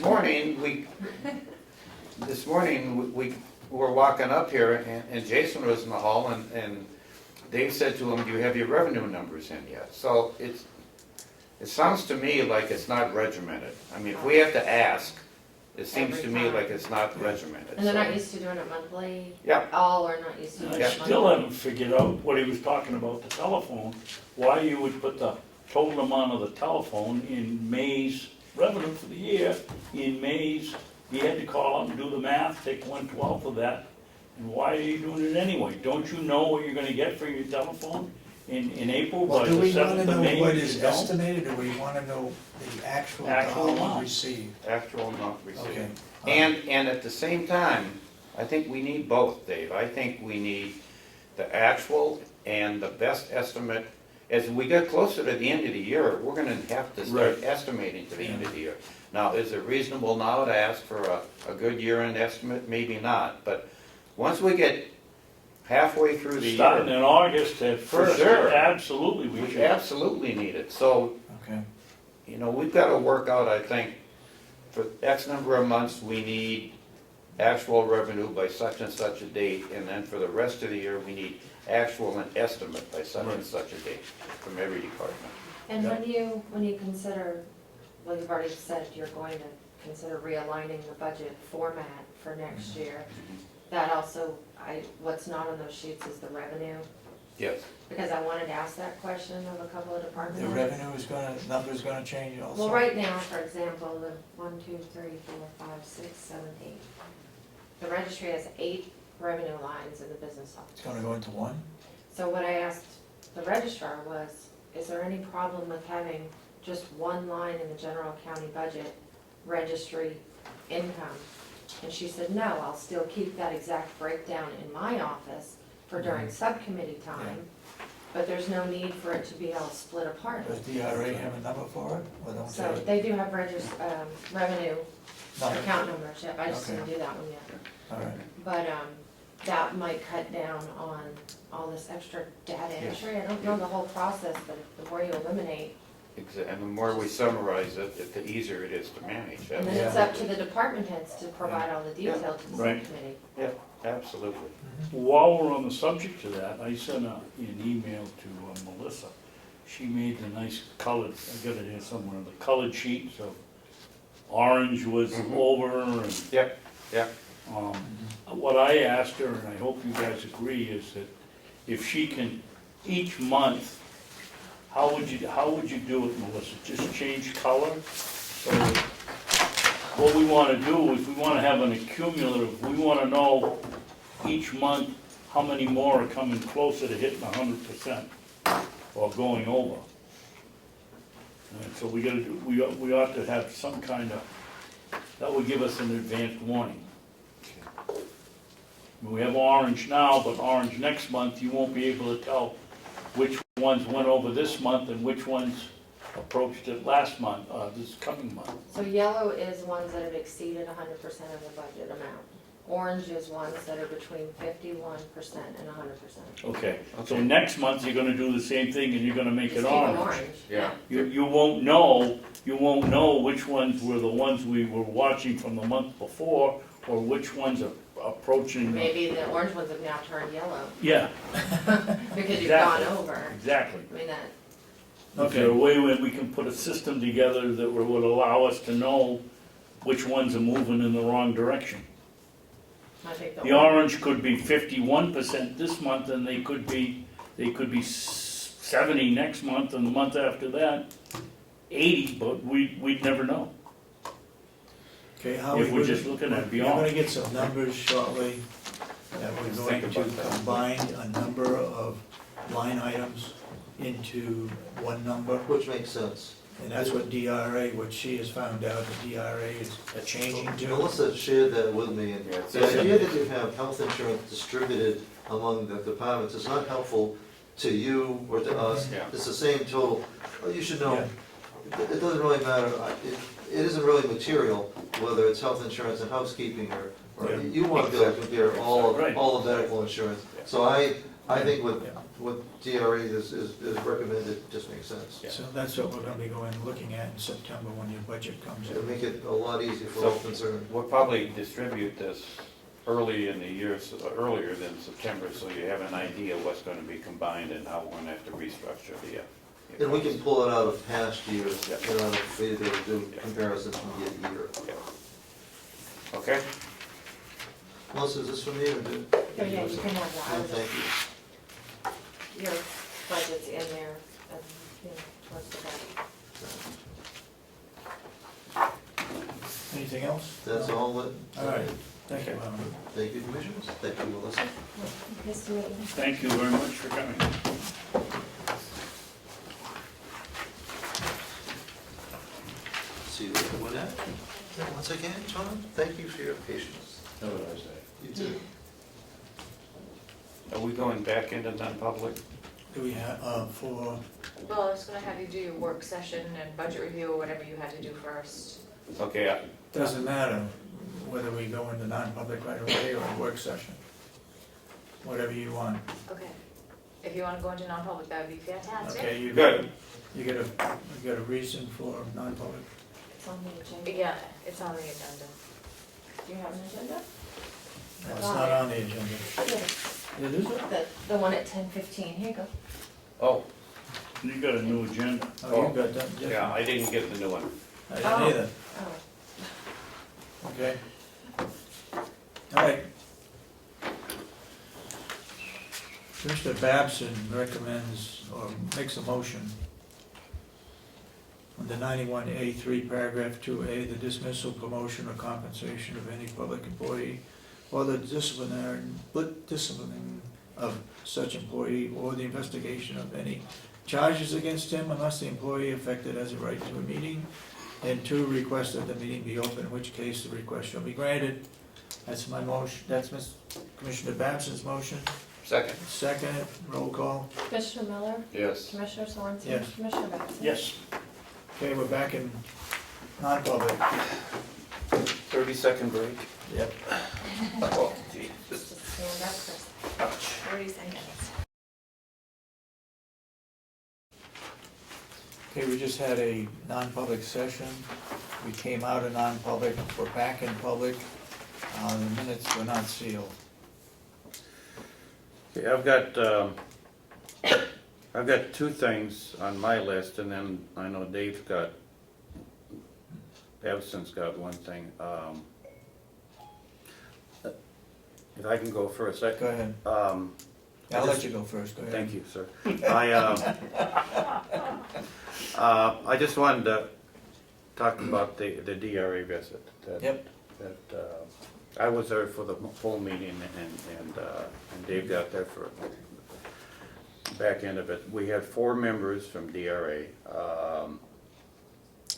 and we had the DRA attorney, we had The director. the director, we had Commissioner? and we had Kate, who is gonna be like the lead person. So, and what they're proposing is to send between 3 and 4 employees here at various times over the summer into the fall to review our systems and procedures, and it's classified as a non-audit. They're here to help us. They want to review what we're doing, how we're doing it, and they want to be involved in the tax setting rate at the, come this fall. And they want to take, what they're saying is they want to be very conservative and make sure that the tax rate is set properly. So, they're gonna meet here, I think the commissioner is gonna be here on the 22nd. Right. And address the delegation and basically tell the delegation the same thing they told us. The meeting here, I would classify it as it wasn't a work session. It was more of a social, let's get to know everybody. And but we literally did not discuss any facts, any numbers, look at any reports. It was just a social gathering. I wanted to, And I was called by the commissioner and filled in on exactly what okay, Commissioner Miller has said. okay, And that there will be agreement signed on the 22nd between the commissioner, myself, representing the board, and the chairman of the county delegation. okay. There's one here for Lisa. You guys asked me if I would take a look at the, how much we have left to spend in the audit, and it's kind of a moving target, but the very first page we have there shows what they have left this is the best estimate on how much they're gonna bill us between now and the end of the year, 1st of December, yeah. okay? And by the 1st of December, they're supposed to have the audit done for 2014. So these two figures, the 12,600 accounting services and audit services. So we add them together Yeah, for those together. 37,000. Yeah. Now, if you go to the second page, this is what they said they billed us to date for this year. And the only reason I wanted this is the last two numbers, they should be highlighted there. There's the $2,000 or $3,000. That was for the visit when Ron came out here. Yep. And then they have 4,305, which is a bill in progress that they've sent to us. If you go to the next page, I took the two numbers, the 12,000, the 34,000, added them together, and I added in Ron's bill of $3,000, which says that between now and the end of the year, they're gonna bill us $50,000. I took a look at the next page, you see the budget there? And I don't know if I have all of it, but that's the 2015 budget, and what I highlighted there is, if you look at line 21, it says audit and legal fees for the nursing home. And we asked for 50,000, the delegation gave us 25. To date, we've spent 4,400, which leaves a balance of 20,000. Now, I don't know, Excuse me, Denny, where do you see that we asked for 50? right in the beginning, approved budget, no, excuse me, the 2014 expenditures, not what we asked for. Last year, we asked for okay. 50, and this year, the approved budget was 25. I'm sorry, I misspoke. So out of the 25, we spent 4,400, which leaves us 20, and that's the number that I used right here on the previous page. Right. The less the unexpended. Now, what confuses me about that is I recall talking to Kathy Geary, and I thought she said we had 35. I think I So there remember. might be another 10,000 someplace that I don't know of. But the only thing I found on a pretty quick review of the budget was this 25. And out of that 25, we spent the 4,400. I can't find, the next two pages is what I downloaded from Kathy. I can't find a bill in there for 4,400, so I don't know if that's a combination or what it is. But on the very last page, you'll see that they have recorded that 4,305 that Ron had, so I'm not double counting that. I don't see any place in here the 2,999, so I think I've accounted for both of those properly. What I don't know is if that 20,000 unexpended is accurate.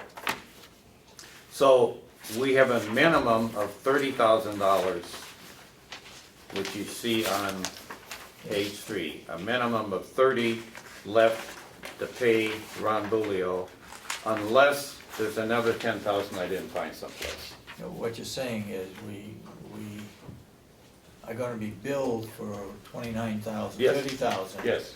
And you have found 20,000. But, no, excuse me, we're gonna get billed for 50. I found Oh, this much in the budget, oh, okay? oh. And that's what is Well, not covered. That's the balance? That's the balance. Wow.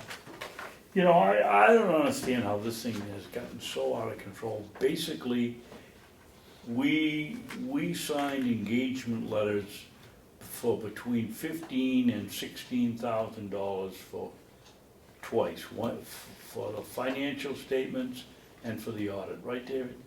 For each one of No, those I think years. there's more than that, For each one of those years. yeah. Plus, so times 10, 11, 12, 13, 14, 5 years. Plus, we've got the stuff he did for the nursing home and the 45 form. Yeah, Well, what it turns out is you know, you can really get wrapped around your shoelaces as, if you look at how much was encumbered from last year and so forth and so on, and how much Yeah. they billed us for this year. But I think this is a pretty good representation in that this is unbilled, their best estimate of what they're gonna continue to bill us for which is a 50 grand. I have found a remaining 20,000 in the budget, Yeah. so the Well, 30,000. excuse me, Dan, without moving anything around. Yeah, yep, exactly, so Okay. we are unfunded right now for $30,000 on the budget unless, We got Unless- some encumbered, unless there's some, yeah, exactly. Yeah. Okay, and I think there's some encumbered. okay, so We'll have to find out we got a, what that is. on the high side, we got a $30,000 problem, it might be a 20, but that's Yeah. the best of what I could find in my review of the subject so far. So, not to jump ahead to my work session, but. Well, I'm all done, so let's So jump we're ahead gonna to you. be, let's hypothetically say we're gonna be $30,000 over. Yeah, Does Kathy Gary now write us a letter requesting the transfer? And we get that and we either say yes or no, and then in 60 days, when the McCarthy micromanaged bill goes through, do we then give it to the delegation? How do we work it? This isn't effective though until December 1st, right? yeah, the final bill will not be here until Until December 1st. December. But But we know we're gonna be over. we know we're gonna be over, and I'm gonna give Kathy Gary this document, and so she can double check what I've done and make sure that I think it's accurate. But, you know, we've been trading back and forth on emails to the delegation. My biggest concern is that RSA about the court case down in Belknap, and in the new law that as soon as the governor signs it, that Frank McCarthy authored, that in effect really ties our hands. And Right. the one that concerns me the most is the case law from Belknap County. And what it says is that every line item in our budget, and we have 600 of them, is An appropriation. an appropriation. And we have zero leeway. If we overspend a line item, even by 50 cents, we have violated the law. Yeah. And with our accounting system. Excuse me, Denny, right there. If we do that, where does it in the law, I can't find it, says, how do we definitely violated the law. How do we get permission to move that money? How do we get back out of breaking the law? Well, first of all, we're not supposed to break, it absolutely can't No, it's break the law. supposed to, right? But with our accounting systems we have here, if we have to continue to operate the county on a day-to-day basis, and with the current accounting systems that we're forced to live with and operate with, we don't know, for the most part, until after the fact that we've overspent a line item. We don't have real-time accounting systems, we do a batch update, so, and you can have some of our line items, like supplies in the nursing home, you could have bills from 5 different vendors coming in, and you sign all the checks for 5 different vendors, you run it in, you update it, and all you find out, you're over by $100. Well, we've just broken the law, and there's no way we can operate without breaking the law, because we don't have systems that are sophisticated enough to avoid that from happening. We just don't. That's right. We just don't. With no real dime whatsoever in our There's system. there's one possibility there, and that is, they say at the end of the year, if you have money left over in that department, then you can transfer money that is over in another line item. So, But Dave, here's my problem with that, and you're absolutely right, and I totally agree, but my issue with it is that once you do it, you're violating. you the law. violate the law. Now, you saw the headlines from that 91A lawsuit. Commissioners violate the law, Yeah, right? That's the headlines. yeah. You can sit down, anybody can sit down at the end of the year, take the budget that's on the website and look down and see how many line items were over by even a penny, count them up, and the headlines, the commissioners violated the law 90 17, times. 90 times, 30 times. I don't wanna be in a position where we're violating the law. I just don't. I mean, I'm a pretty law-abiding guy.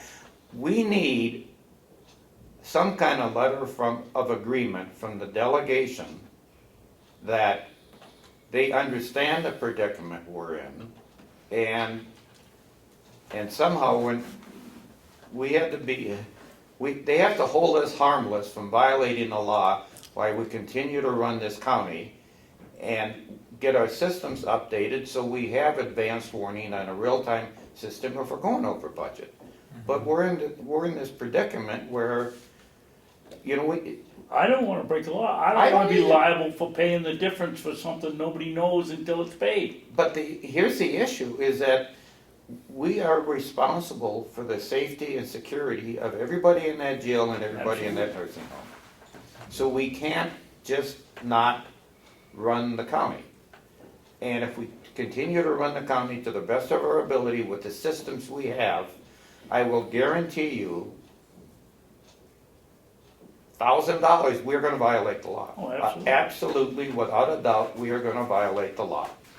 And I don't wanna be in that position, so I don't know what to do, guys, I really don't. I don't know how we get out of this dilemma. You got a boiler that breaks down at the jail, you gotta fix it, it's gonna put us over But the line item. But this isn't even emergencies, Dave. I We're know. past, we're just day-to-day operations. In our day-to-day operations, the same thing's gonna Yeah. happen. So how do we stay within the law and continue to run this county without somebody, and it says prima facie evidence, if you overspend an allocation, you are automatically guilty. Right. The proof of the overspending is you're guilty. Guilty. Well, we So can't, Denny, what good is a letter from the delegation gonna do that says we will hold you harmless in this situation when They passed the law. somebody else out on the street can walk in and say, well, they don't wanna do their job, you broke the law, I'll sue you. You know, the only way, I think, and it's a tedious job, but anybody that makes the budget, who submits the budget to us, puts down what they need under supplies, training, ammo, whatever. And so it's up to them not to go over what they've presented to us. Now, there's some other categories like health. If the health goes up a certain percentage, well, we're stuck. But some of those things can be controlled by those people who fill out the budget. well, Dave, in a They've perfect. gotta have that information now No, to do well, that. in a perfect world, and if our employees had enough time to keep a very extensive spreadsheet Yep. and to go in and update it, but let's take this year. Who's at the greatest risk of overrunning a line item? Our biggest category, the nursing home. Yeah. And whose primary job is it to collect money? The nursing home. So do we want her running around, filling out a big spreadsheet To to find try, out if we're gonna be 101% overspent rather than collecting $1.5 million. or do we want her collecting $1.5 million? I say she collects $1.5 million. Yeah, no question. So, you know, judgment says that's more important than overrunning a budget line item by $1, but at the same time, we're breaking the law if we overrun the line item. And Yeah. I don't know. But I'm not saying that she is the one, yes, she will watch the budget, but the people like Norma should probably be the one. purchasing watching the or, purchasing or budget. Rob in the dining area, he submitted a budget in dietary. He's got that budget, he's got that printout, and he spends money. If he's the one that's doing it, then he needs to watch what line item it goes to, it's assigned to, and if it's gonna go over or not. But here's what happens. That's the Dave. only way to do it right now. Here's what happens, you get down to November or December, Yeah. and Rob needs 18 bushels of carrots. He's gotta call up, find out what the supplier is gonna charge, come back, fill in that estimated number in his spreadsheet Yep. to make sure that he doesn't go over. Yep. Now he buys it, Yep. and it's a different number that's on here by $10, so now he's gotta go back into it, adjust that number, so. That's where we get a transfer from that $10 to some other No, no, line I'm item. not saying he's even over, I'm just Oh, okay. saying that he's got a different number than he put in, because you don't know how much the carrots weigh. Yeah, So now, His now budget is just instead an of, estimate. instead of being in charge of buying the food, he's sitting here adjusting every order to make sure so that when he buys the next time, that that's not the one that puts him over by $1. That's right. That's not using our tax dollars intelligently. that's right, but that's, But that's But the that's only what it way leads you're to. even gonna come close to real time, and it's doubling the work effort. yep, Well, It's crazy. it's not reasonable. No, I mean, and then All they right, now complain look. we're spending too much money. now look, if we go into this new system that DRA has, we're combining stuff, so Yeah. we're not gonna be going over. That gives us more room to. That gives us a little flexibility, but Yeah. not an awful lot. Most of what was overspent, or the largest amounts, are things that department heads have no control over that Yeah. come out, that are generated right here. Yeah. Yeah. Yeah, and- Can you help me understand, just, I'm sorry to back up, but I just feel kind of lost in your conversation on, a law is passed that you have to get permission if you wanna transfer money over $1,000 between line items. Yeah, Yes. transfer any money. Well, it said 1,000 in the, well, It's we're not- talking about two two different we're laws. talking Two two different different things. laws. One is the new one that Frank McCarthy has signed up, and that talks about $1,000. Yeah. okay. The other one, the other RSA is case law, and that's because of Belknap. Alright, I couldn't find it, so I don't know. Okay, we talked about it. It Yeah. was 243, or I forget the number, but it was a lawsuit with Belknap between the commissioners and their delegation. Right. And, So does it apply to all or just Belknap? well, Belknap. right now, Right now. right now, So but, why are we talking about no. Did you read the Supreme Court ruling about Maryland? No. Well, the Supreme Court ruling yesterday, they came out and they said that Maryland can't do double taxation, Okay, okay, on income tax. And then they went on to say, this law also applies to the following 4 states. And they mentioned Iowa, and they mentioned all the states that have the same kind of taxation problems. Case law applies to everybody. Just because they were the only ones sued, that case law applies to every county. So even though we haven't been sued yet, if we did get sued, I'll guarantee you the same law would apply to us. Yeah. So even though it wasn't passed by the House and Senate, it was passed by a judge, case law applies to us. Yep. And that one says, unlike McCarthy's, that one says that no elected official can overspend a line item. And if they do, they can be held liable to make up the difference. John, There is nothing in there for, nothing in there we'll for. give you a couple minutes, go ahead. My understanding in regards to case law is it's an opinion of the bench, Mhm, okay? mhm. And if left undone, it shall be. But it's still subjected to judicial review, which is Marbury versus Madison. Yeah, and I totally agree, but what I've seen happen in the past is that if one judge if somebody would sue us under the same circumstances, that judge, instead of going through the whole jury trial again, would look for similar case law. And if he saw a county in the same state with the same identical suit, chances are, he's not gonna overturn it. He's gonna say, that's case law, it applies to you. Yep. That's my experience. But you can ask for a jury trial. We could, And but that's where you get your we could, justice. we in the could. case. I'm wondering why they didn't appeal it, Yeah, why Belknap County That's didn't. open to Yeah. that. yeah, Probably didn't have the money yeah, to go through another lawsuit. yeah.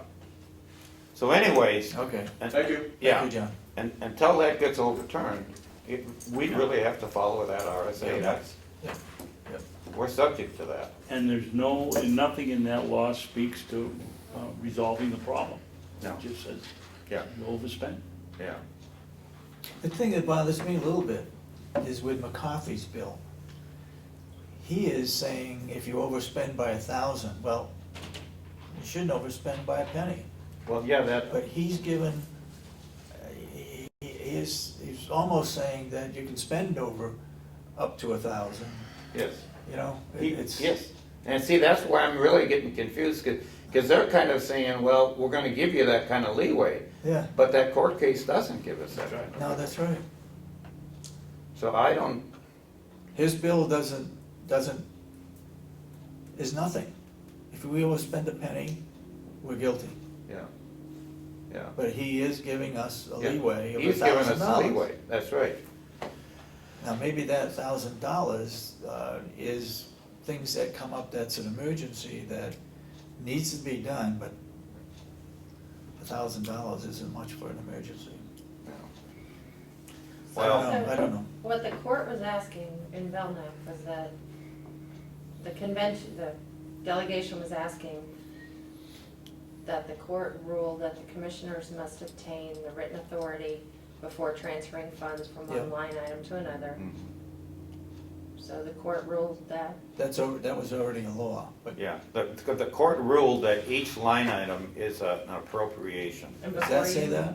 and before you move any, you have to Yeah. get written authority from the Delegation. delegation.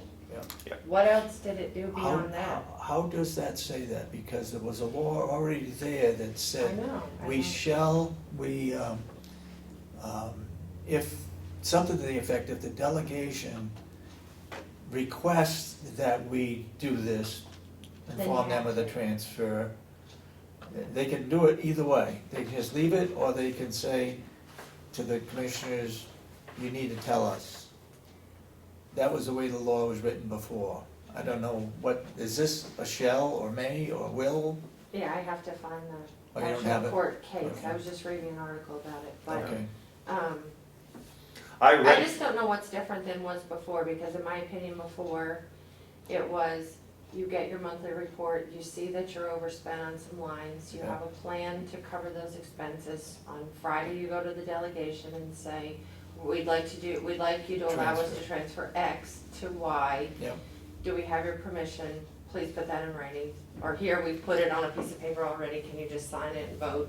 And we're Yeah, they good. I don't voted. understand Okay. what else we're doing. okay, here's the difference. If you go down to I'm the, so confused. if you go down to the town of Wakefield and you look at their budget, Yeah, okay, and what they vote on down there, they vote on, quote, an appropriation, which is the total town budget, okay. okay? And what that law says is that if you overspend that, quote, appropriation, you're violating the law. This court case between the delegation and the commissioners in Belknap, the judge ruled it's not The bottom bottom line, it's each line item is an appropriation. Mhm. So instead of having one appropriation, like we do here for the bottom line, we have 601 appropriations, because each line item is an appropriation. When technically, all you need is what, 12? Well, I don't know. yeah, Jail, nursing Yeah. home, yeah, registry, well, sheriff's department. but right now, because of the way our budget is laid out, Right. each line item is an appropriate. Now, next year, we're gonna have, what, 350? But right now, we have 600. Okay, so we are in effect frozen on each one of those, and we can't overspend it, which is almost impossible for us to operate with these antiquated systems that don't give us forewarning when we're going over. And perfect example on buying carrots, I mean, come on, right? I mean, Yeah. How do you do it? Yeah. I just thought somewhere it said, I just can't find it right now. Well, I read the case law, I found it on my PC, and I read the case law, and I was kind of, took my breath away. I'm going, whew, man, They should have come to some kind of an agreement rather than go to court and let a judge decide. yeah. So, again, you know, it really puts us, between a rock and a hard spot here. And I think you're correct, Dave, even the delegation can't give us permission to overspend, can they? Because they didn't write the law, they don't have the authority to judge on They that approved RSA. it. That's right. So, They can have a special meeting, and you can have a special meeting and raise more money. You can do a supplemental You're appropriation. doing a supplemental appropriation, but That's knowing that we're going to go over, not that we've gone over. right. And that Know has to that be we're gonna done go by over. September 1st. You're not gonna know in most cases that you're over until late October to Right. November and December. could they make a special appropriation that gives us the ability to exceed every line item by up to $1,000, so we wouldn't violate the law? What takes precedence, the law or the delegation? I don't know.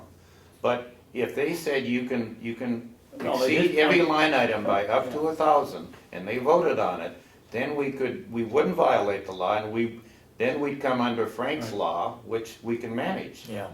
Yeah. I think we can manage Up to I'm, 1,000. I don't have an issue with that. Yeah. I do have, As long as you don't go over the bottom line. yeah, exactly. But I do have one, so if the delegation says we give you permission to exceed every line item by up to 1,000, We'd be fine. we'd be fine. That's all they have to do for Other us. than an occasional emergency Yeah. that would eat something up. Yeah. We'd probably be able to work with that Yep, fairly easily. yep, yep, And by doing it as a supplementary appropriation, yeah. the problem with that is, Den, and I'm not conversant with the way DRA sets up the tax rate, if we ask for a supplementary budget, it would appear to me, whether you use it or not, that would have to appear on your 42 form or whatever. That's the new And budget. whether you spend it or not, that would be the new budget and it would blow a hole right through your tax rate. Okay. That's the only thing I can think of. Yeah. So has anybody talked to Belknap about how they're handling it? Following the decision Oh, but from we the will a board? week from Monday, a week from Friday. Yeah. Maybe they figured out a way to make it work that we could copy or. Well, I think his point is if the delegation gave us $1,000, not to go over $1,000 and not to go over the bottom line, then we'd be all right. Or we could have a contingency fund of $10,000 or $15,000 in a lump sum that, But- the understanding would be we'd only spend if it was necessary. But I really think in order to not violate the law, and I hate to get picky about it, is that we almost need $1,000 by line item, because the lump sum still doesn't cover the line item issue, Dave. No, no. Unless you Doesn't- wrote it to a $1,000 lump sum to be used to offset expenses in any Yes. line item. Yeah, yeah. Yeah. You could legalize it to make it legal, Yeah. but that's the only way I can see to do Yeah. it. Yeah. Well, we really need some help on that, because I'm uncomfortable, trying to do our job up here, and knowing that, I mean, we're already in violation on a couple. Yeah. And headed for more. And headed for more, and it doesn't make me sleep well when I know I'm breaking the law, just trying to keep the county running, so. That bothers me a lot.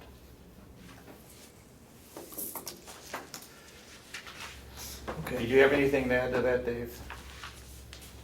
Mr. Babson, do you? No, You got another item you want to bring up? yeah, I think I did, let me just see here. Well, but while you're thinking, leave policy, permission to take a leave, people have to sign up and get their supervisor's signature. And on that leave policy, I looked at it, and it says one line says that department heads do not have to request leave, go vacation time or go to a training session. I think that needs to be wiped out. I think everybody has to request it. I don't know, I can't say for sure whether I knew that Kathy Gary was going on vacation this week. I don't know if she told I didn't know. Don, you? I believe it's right on our calendar this It's on the evening. calendar, okay. Well, I think we need to have everybody, I'd like to know when Jason Henry's going on vacation. So I I'm thought- with Howie. I thought that was the policy, it's not. Well, it's For everybody but department heads. department heads. Well, Ethically, it says in there ethically, they should inform the next level up, which is us. And Howie has always, He has put it on email. he's put it in. Yep, well, I think we should change that policy. I told, yeah, okay. Yeah, I totally agree, Dave, we should Yeah. change that policy. Take it out, so everybody, Yeah. we need to know where our I know. department heads are, I know, especially. yeah. Okay, did you figure out what you got? No, we took up Melissa's updating her when it comes out next month so Yeah. that we can keep track of how we're rolling closer to going over. We talked about McCarthy's bill. The only other thing we had on here is budget review. Are we gonna look at the budget or? Well, That's due next, is that next month? It was the third week that we're supposed to do revenue and budget reviews for each department, isn't that right? Yeah, this is that one. okay, there's Yeah, another, the nursing home was today. Yeah, yeah. So You next, haven't done anyone else that, well, and you did the registry today. Yeah. Is that it? next week, the rest of them should be reviewed. the thing that we need to talk about, and we each got a call on it, is these outside agencies Yeah. wanting their money. So what are we gonna do? We do just what we. We got their letter that we need to all sign, No. and I think we need to send them some money, because some of those agencies have matching money. David, we did. We voted that we would continue to fund them at last year's level. So the only Okay. thing we're waiting for is for them to sign the letter so that Okay. when they get a lesser amount of money, they'll, if then there's only one or two of them that are gonna get less amount of money. The three of them had increased. Yeah. Three of them had increases, okay, but All right, so that should be So we're taken care gonna, of. we're gonna send them what they got last year and when they got it, if it's on a monthly basis or a quarterly basis. Right. Now, we're gonna do that, that's our first step. But don't forget the second step here, Yeah, is that we have a $200,000 hole in the budget because we The owe. elephant in the attic. Yeah, so if Yeah. we don't get some money from the delegation to pay that, that's gonna have to come out of outside services.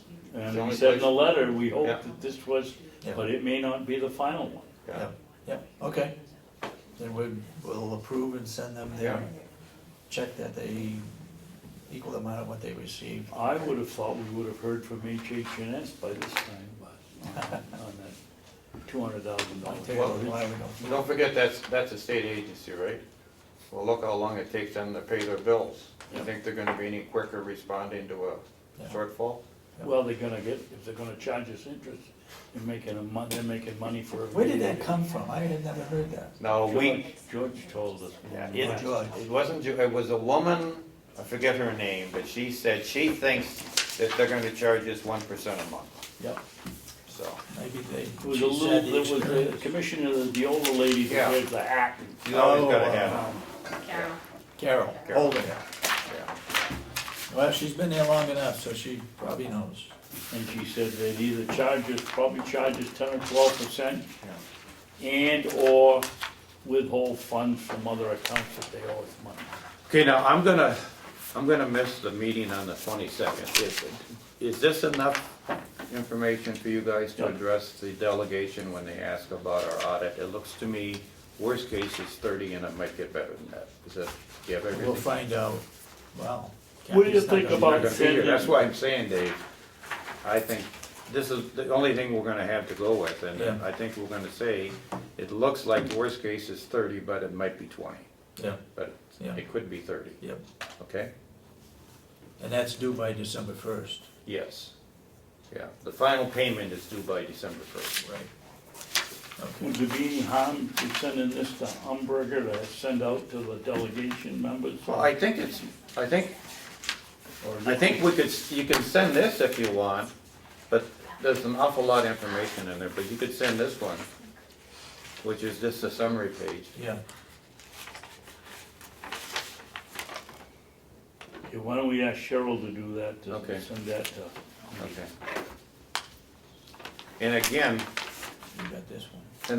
unless I can reconcile it, that, the only number there I'm not sure of is that unexpended for this year, that $20,000. I mean, You got that, right? that's what the budget's. How did you arrive at that 20,000 then? Everybody's gonna be there. If you look in the budget that Melissa just put out, it shows for the nursing home that we had $25,000 budgeted this year for audit and legal. Right. And out of that $20,000, we spent $4,400. Close enough to 5. So that leaves us a balance of $20,500. Now, Now, can we use that money that's on the nursing home budget for our commissioners? For the audit? Audit? absolutely, because Karen asked Kathy Gary, she said, do you have any money left? And Kathy Gary said, yes, I have money in the nursing home. And she said, and that money is allocated for the audit. She said, yes, Okay. it is. So that nursing home money is for the audit. Okay. But there's something in the back of my mind, I still remember 35,000, and the line item is 25, and I don't, like you said, hey, maybe there's 10 someplace, I don't know. That's I- encumbered. yeah, There's money that's encumbered, but I don't know how much. I Well, thought we had used up all the Well- money. We had used up all the money that was encumbered for the county, but I don't know if we have a separate encumbrance for the nursing home. Oh, That's the question I'm not sure of. okay. That, all the money for the county's been spent, but did we also have 10 encumbered for the nursing home in addition to this 25? I don't have the answer to I that. don't have the answer to that. But- Maybe we can find out before. But Friday. Kathy Gary told me that all the money that had been encumbered in the county business office, it's all been It's spent. gone. It's all gone. Okay. I Okay. thought there was more left there. No, that's all spent. She said it was gone. It's all Okay. gone. Do So you I hear- guys know if they've received the 2012 audit yet? We have Kathy said a couple weeks ago that something about the the draft 2000, was okay. the 2012 audit had been received and it was marked draft. Yeah. Yeah. And the understanding was as soon as they received payment, they would send us a copy that did not say draft. Right, so that was 2 weeks ago. So my know? assumption is we sent the money, but I don't know. Did you sign the checks, do you know? I don't remember seeing the, can't tell you whether I saw the check or not. I don't know if we did or not. Someone might ask Friday, and if it's on the website before Friday, that would be great. I mean, you know, Yeah, anyone from the, yeah, there's certain ones that ask every time. yeah. I'd like to make a motion that we recess, that we go to lunch and come back and look at the applications for the job. Great. So you'll go into non-public for that part of it, under the hiring piece, and, Under B, yeah, so when we come back, we'll go into non-public, but we'll make sure that the minutes reflect that. Because that's the only business. John, I don't think you're gonna have to stick around, because the only thing you'd have to record is us coming out of non-public, and it's not worth spending the afternoon for 30 seconds. we could be here a couple of hours, Yeah, 2 or 3 hours. okay, So we'll make sure that it reflects in the minutes that, Yeah. you know, they came out of non-public and then it's closed. yeah. Yep. That's all we're gonna discuss Okay. after lunch, it's just, we're gonna read these and then go out of non-public, so.